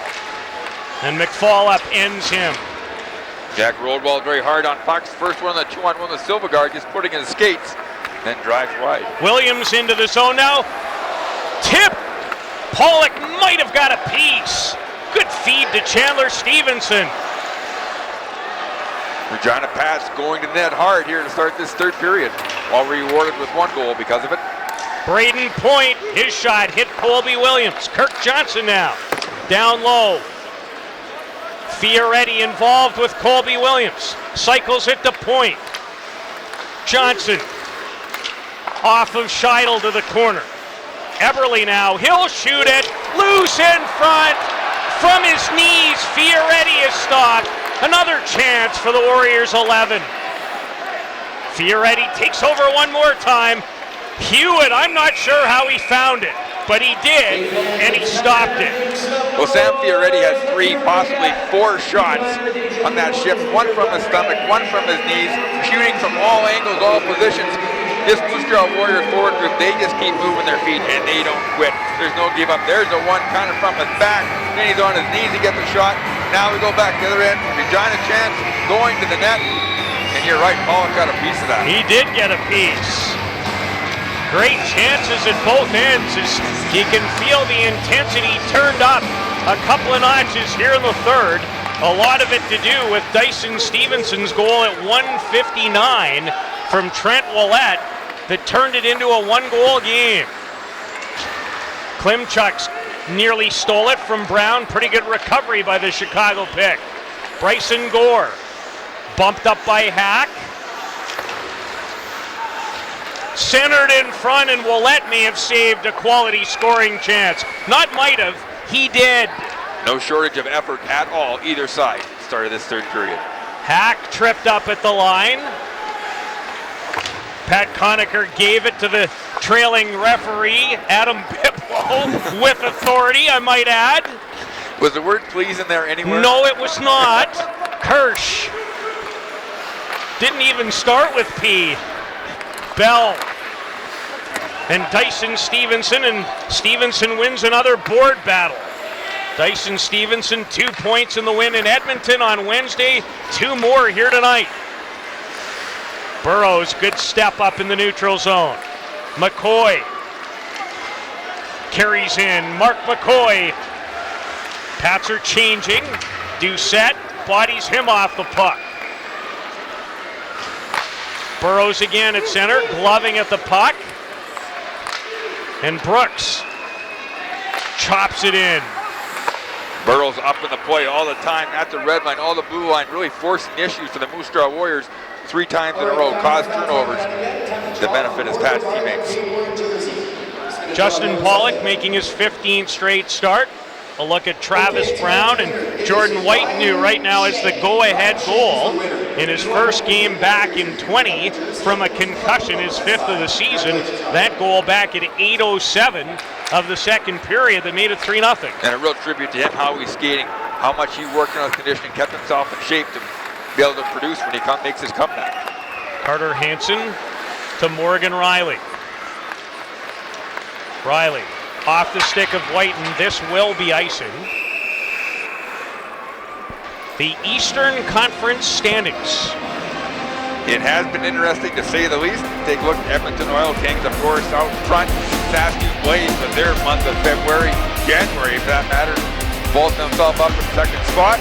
Then you look at the bottom where it gets interesting. The Kootenay Ice with 60 points. How far they come from behind, passing the Lethbridge Hurricanes. Kootenay, man, on a team like that, on a roll like that, very tough first round opposition. The Memorial Cup hosts, the Saskatoon Blades, 5-3 leaders at home versus Brandon, trying to win their 14th in a row.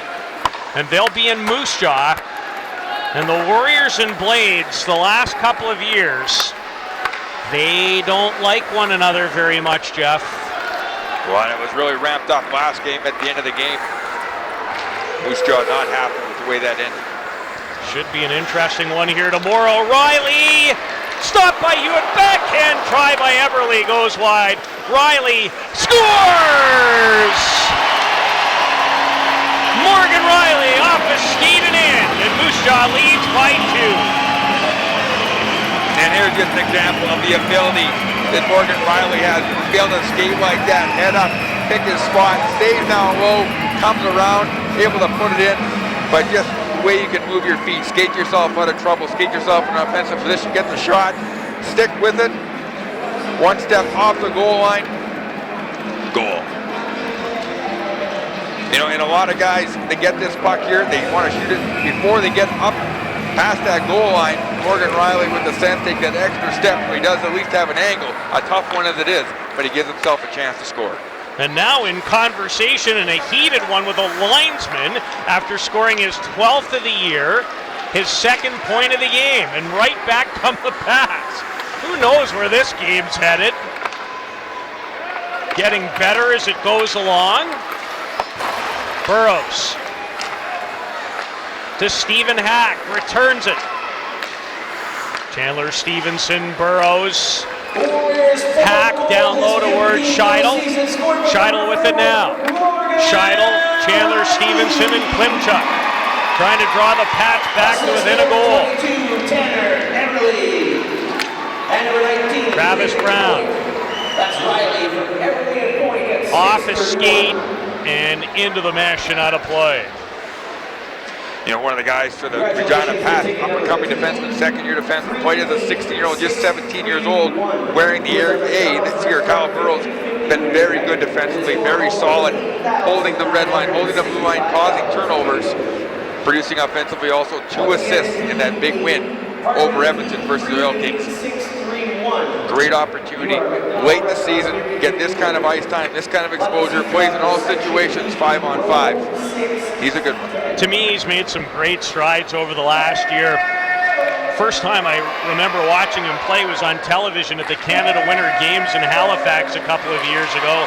Had 8 points in that tournament in a gold medal winning performance by Team British Columbia.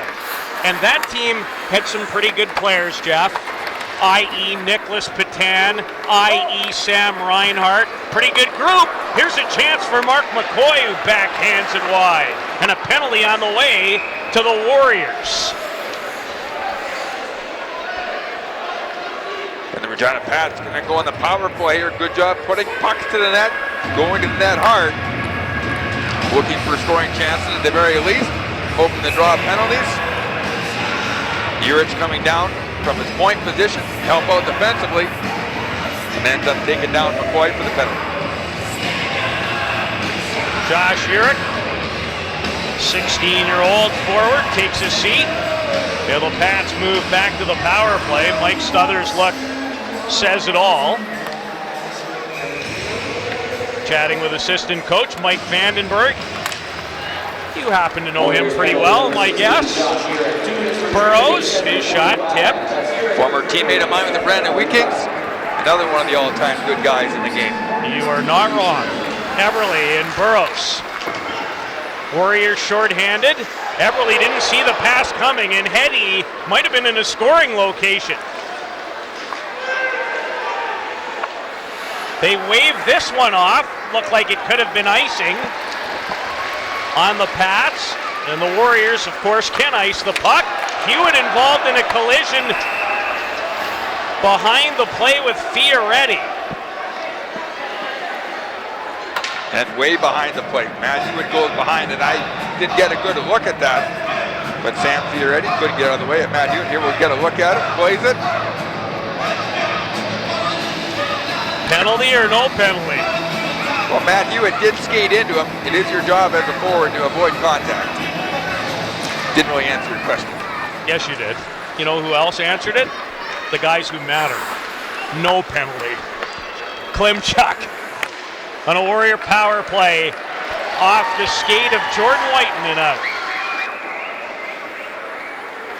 Dyson Stevenson and Morgan Riley with the goals here in the third. 4-2. Warriors looking for a win. At home over the rival Pats. Burrows. Klimchuk. Burrows. Chandler Stevenson. Another shot blocked by Torrin White. Scheidel. Down low, good pass. Chandler Stevenson. Travis Brown, good stick that time. Prevents the puck from finding Dyson Stevenson. Now it does. Klimchuk heading to the net. Burrows through a seam, another block, and you know who. Torn White. Burrows. Chandler Stevenson broken up and cleared by Kirk Johnson. Torn White having a tough year injury-wise, but man, what an effort he's put on defensively today. Just over 10 remaining in regulation. These teams still will match up 3 more times before the end of the season. Josh Urick's penalty is over, and the Warriors with an important kill. Braden Christopher, he has one of the 2 Pat goals tonight, his 8th of the year. Good speed as he enters the zone, dishes off, heads to the net. Colby Williams quickly to Stephen Hack. Off a stick in the high glass. Christopher tried to pull the trigger. Puck jumped over his stick. Braden Christopher playing with a lot of confidence after scoring that highlight reel goal right under the bar. It's amazing what that does to a young guy getting a goal like that. It was a beauty in the second period that cut the deficit at that time from 3-0 to 3-1. Pats made it 3-2 on the Stevenson goal before Riley scored his 12th of the year. Potomac shovels towards Fioretti. Klimchuk back in his own zone, deep defensively. Tyler Bell sends it right back deep. McCarthy on the forecheck. Scheidel tips it ahead. Odd man rush again. Stevenson, Klimchuk. Stevenson, Klimchuk. Is it in? Yes, it is. 31st of the year for Morgan Klimchuk, and the Regina Pats won't go away. And the Regina Pats have made a great adjustment in this third period. They know the Moose Jaw Warrior defensemen are pinching. They're sending their winger up top to the blue line to have a battle. Their centermen coming through with speed. They've had 2 or 3 2-on-1s, all by winning pucks and winning battles at the blue line. That time going to the net. Here we'll take a look at the pass across, going to the net, up, off Klimchuk, back, and into the net. All by good habits going to the net. But that all started with a battle won the blue line and a pinching defenseman for the Moose Jaw Warriors. 31st of the year for Morgan Klimchuk, the 17-year-old from Calgary, rated by NHL Central Scouting 24th overall in the most recent rankings amongst North American skaters. And a lot of his goals are highlight reel goals with that wrist shot he possesses, but that one was just good hard work, good habits going to the net. Christopher now into the zone, a toe drag, and played well by the defender. Johnson with a good play. Travis Brown skates it out with authority. Brown right up on the play, bumps with Kyle Burrows. Fioretti with some help from Brown, kept it in for a second before Dyson Stevenson shovels it down the ice. And the Moose Jaw Warriors continue to send their defenseman Travis Brown. He leads the rush. Morgan Riley here with the puck. They're not slowing down. 1-goal lead in the last 10 minutes. You think they might hold back a little bit. Fioretti looking for Gore. Riley now. Tipped off a pat stick of Whalen and went wide. Remember, it went off of Whalen on the goal by Riley. That at that time made it 4-2. 2 rivals putting on an entertaining show here at Mosaic Place in Moose Jaw. Hack. Offside will be the call.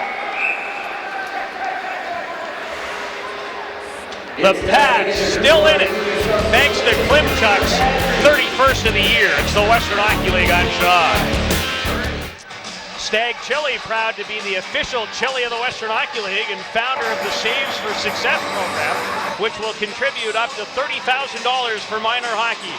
Go to stagchili.ca to learn how your team can qualify. No shortage of goals here so far in the third. Well, the pace and the entertainment definitely picked up here in the third. Here we're going to take a look. Going to the net, Regina Pats making use of that. Morgan Riley jumping into the play, staying with the puck. The wraparound shot, it finds play behind Matt Hewitt. Another 2-on-1. This one over to Klimchuk going to the net.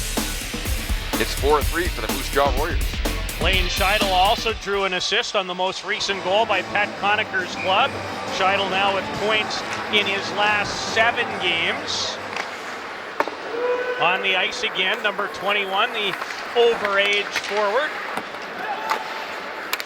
Burrows pinching, and Hack can't quite hold it in. 3-0 at one point for Moose Jaw, 3-1 at the end of 2. Dyson Stevenson, as you just saw, cut the gap to 1. Riley added to the Moose Jaw advantage, and the Klimchuk goal has us down the stretch in a 1-goal game. If you're the Moose Jaw Warriors, Jeff, you've known nothing but. The Warriors have played in 29 1-goal games this season. Only the Red Deer Rebels, who've been involved in 31, have played in more. And for a young team like the Moose Jaw Warriors, that's great experience to have when you're building for the future. Pats, or make that the Warriors 12, 8, and 9 in those 1-goal games. Hey fans, it's time to check in with our Perfect One's best season house. It's Kendall McFall and company protecting one of those right now. Now, in the Moose Jaw Warriors, we've talked about in this third period, they're wanting to do what the Regina Pats are doing, stand up. Kendall McFall and company have to be careful. Regina Pats do not get behind them for any more odd man rushes. Give her 6.5 minutes left in the third. Braden Point, the Warriors' top line, back out with Tanner Eberle and Sam Fioretti. Kirk Johnson fans, he nearly fell. Would have led to a odd man rush. Scheidel out there right now with Willette and Christopher. A little extra time for Scheidel. And a face-off upcoming deep in Warrior territory. Here the chance, Regina Pats working on their set face-off plays that they go over in practice. At the end of the practice, especially this time of year, you went over a lot of your other systems, so you spend a bit more time on plays like this, designed to help get a goal off the face-off. Jumped over the stick of Colby Williams.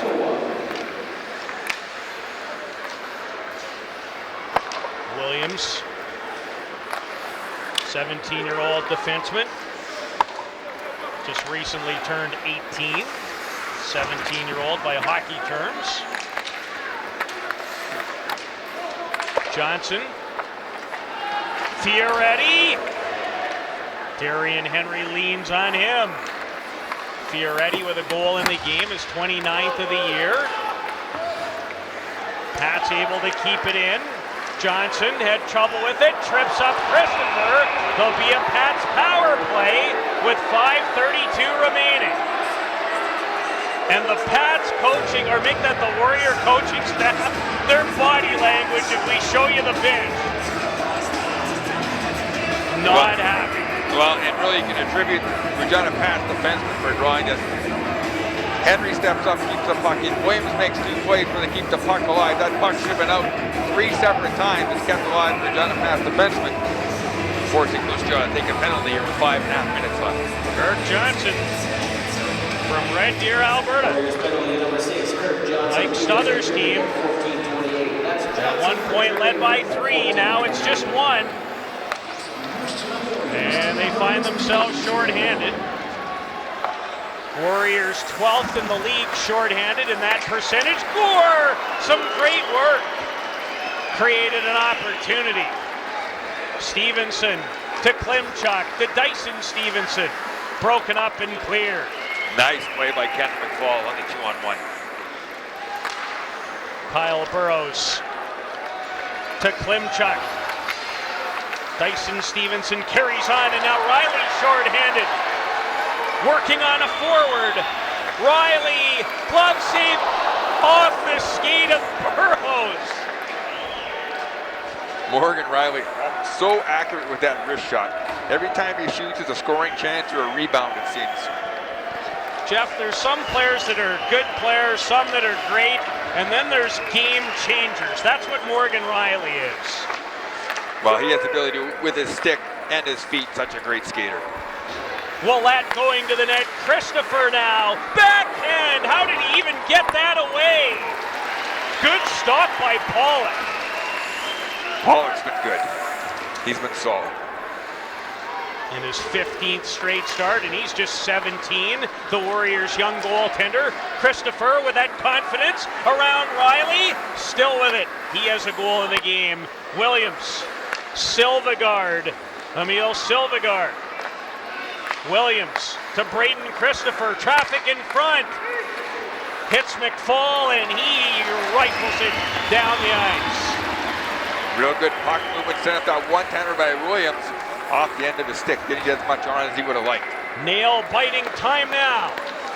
Late stages of the third. Williams rags it. Pass fell into the zone. The Warrior penalty is over. Puck still in their zone. Scheidel at the point. Klimchuk towards Chandler Stevenson. Tied in a knot by Brown. Scheidel carries on. Stevenson now. Stevenson trying to play it to the front, blocked. And Johnson has it intercepted at the line. There's been a lot of that at both ends in this game. Scheidel on Tyler Bell. Where is the puck? There it is. Squirts loose. And Kirk Johnson's come out of the box of the defenseman, having to play forward down low. And the Warriors make wholesale changes. Under 3 to go in regulation. 4-3 Warriors hanging on. Riley loses the handle. Christopher set up. Couldn't handle the pass. They're slugging it out now, my friend. And that pass to Christopher, that did come out hot. Right off the heel of his stick. Nice take by Christopher on that pass. And Henry goes back. Darian Henry. Off the stick of Dyson Stevenson. Good call by the linesman and yourself up here. I told you, I wouldn't mind doing that maybe once in my life. Once, I said. Don't want the stripes. Matt Hewitt starting to edge out of the Pats net as the fight on the boards ensues. Valuable time ragged off. Brooks comes away with it. Travis Brown to Bryson Gore, and there's taking a hit to make an important play. Burrows skates in though. Weak wrist shot goes wide. Hewitt couldn't get any closer to going off, but they won't let him yet. Nobody will look at him. Nobody's looking at him. Just go over and climb in, son.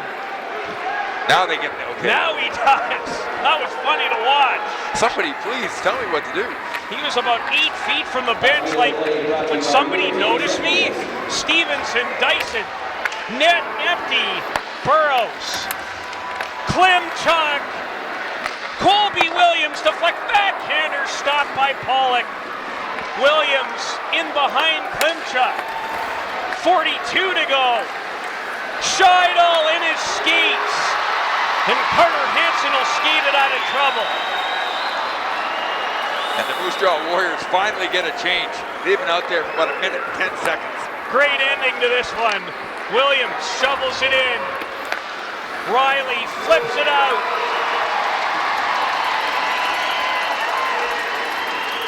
16 to go. Do the Pats have one in them? Dyson Stevenson rifles it wide. Chandler Stevenson. Klimchuk now. Riley breaks it up. One more clear should do it, and that should do it, and will do it. The Warriors hang on and win it over the rival Pats, 4-3. We expect nothing less from these two teams being one of the most entertaining third periods you're going to find. Regina Pats making a good push. Pat Conacher has to be happy with his team's effort to come out in the third period, and the Moose Jaw Warriors able to stand their ground. And Lane Scheidel with that pass out front off his skate. Pretty skilled player, just unable to get that from his skate to his stick. Off the top of the show, we mentioned when these two get together, there's always something to enjoy, and that was the case. Justin Pollock and the Moose Jaw Warriors hang on for a 4-3 victory at Mosaic Place. Pollock with 18 saves in the game, and a number, Jeff, of very difficult ones. A lot of those, especially early in that first period, able to shut the door. Trent led himself, we talked about, had 3 point-blank chances. That reach behind save he made in the second period to pull it from going behind the goal line. Pollock, very composed for the youngster. Mosaic Place, the site of this contest. Pass. Warriors for the 5th of 8 times. Moose Jaw built a 3-0 lead. Braden Point with a goal and an assist. Morgan Riley with the eventual game winner. And the Pats were game. They would not go away. But they fall 1 goal short. Warriors 4, Pats 3, our post-game show coming up next. Well, a 3-game homestand starts on the right foot for the Moose Jaw Warriors as they hold on for a 4-3 win over the Regina Pats this evening. Back at 500 now here at Mosaic Place for Moose Jaw, who entertain Saskatoon tomorrow. Meanwhile, the Regina Pats will play their 5th straight road game in Prince Albert on Wednesday, then host the Warriors 1 week from tonight to kick off a home-and-home. Let's go downstairs to ice level where Alana Nolan is standing by. Alana? I'm with the My Husky Rewards player of the game, Braden Point. Braden, how confident was this team coming into the third? We had a lot of jump in the third. It was good for us to respond after that second period. We were a bit slow, but our confidence was good in third period. Did you expect the Pats to come out so aggressively? Yeah, Pats are a good team. We know that, and we know they battle hard, and we just had to match their battle and try to compete. What can you take away from this game moving forward, especially into your next couple of matchups? Just our hard work and our battle. It was good for us to compete like this, and every game's a step forward. So we're just going to keep our confidence going here. Now, this is the youngest team in the CHL. As a rookie, what is your role with the team? I just try to play my hardest. It's just like every other guy. We're a really tight group, and we have a lot of leaders, and it's just every guy's got to play their role. Thanks, Braden. Good luck. Thank you. That's Braden Point with 3 points today. Andy Neal is at WHL Central. Andy? Thanks very much, Alana. The winning goal compliments of Morgan Riley tonight, his 15th of the season. We take a look at the Cal Tire 3-star selections tonight in the Warriors 4-3 win over the Pats. Braden Point, who we just heard from, the number 1 star. Riley, the 2nd star tonight. And Morgan Klimchuk with his 31st goal of the season is the 3rd star in a losing cause for Regina. And so Moose Jaw with a 1-goal victory over the Pats this evening, a 4-3 decision tonight. We'll go out of town with the Sierra Sail out of town scoreboard when we return to Mosaic Place on the WHL on Shaw.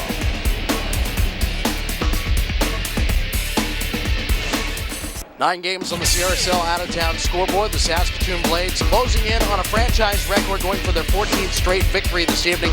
Matty Stransky with 3 goals tonight. He's up to 36 on the year, and Darren Dietz has 2. He leads all defensemen with 19 goals on the year at 6-4. Brandon has made it quite a game after they trailed 4-0 through 1.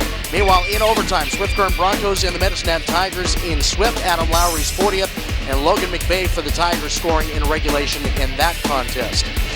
Meanwhile, tonight, the Prince Albert Raiders and the Calgary Hitmen, a good one going on at the Scotiabank Saddledome. 4-3 the Hitmen lead. Colton Mayer's 14th right now is the difference. Dylan Busenius has scored his 7th from the blue line for the Raiders in that game. That was the latest Raider tally that tied it at 3. Red Deer has a 1-0 lead over the Lethbridge Hurricanes. Rebels going for their 4th straight win and trying to win 8 of 10. As they're facing a Hurricane squad that's dropped 5 in a row and one back of Kootenay were idle tonight for that 8th and final playoff spot in the Eastern Conference. Kelowna has scored to make it 1-0 over the Victoria Royals. The Rockets have lost 5 of their last 7 coming into tonight. The Royals, though, I just have heard they have scored, so it is 1-1. Royals trying to end a 4-game losing streak. Nick Patan's got his 43rd of the season, and the Portland Winterhawks with a 1-0 lead over the Prince George Cougars in the first of 2 at CN Center. Portland going for a franchise record for road wins. They have 24 going into tonight. Mike Abiani has the goal for the Spokane Chiefs to lead the Edmonton Oil Kings 1-0. Chiefs have dropped their last 2. One back of Tri-City for 4th in the West. The Americans trail Everett 1-0. The Silvertips have lost 10 in a row, but Tyler Sandu has his 12th. And that's the difference so far in the first in Kennewick. And no score between Kamloops and Vancouver. Actually, they don't really start until about 10 minutes on Gordie Howe night at the Pacific Coliseum in that BC Division showdown. Our matchup, this East Division clash between Regina and Moose Jaw, sees the host Warriors come out on top. A 4-3 count over the Regina Pats. Back to wrap on the WHL on Shaw. Well, the Moose Jaw Warriors able to prevail 4-3 over the Regina Pats. The third time this season it's been a one-goal game between the Warriors and the Pats. Moose Jaw's other one-goal victory over Regina, also by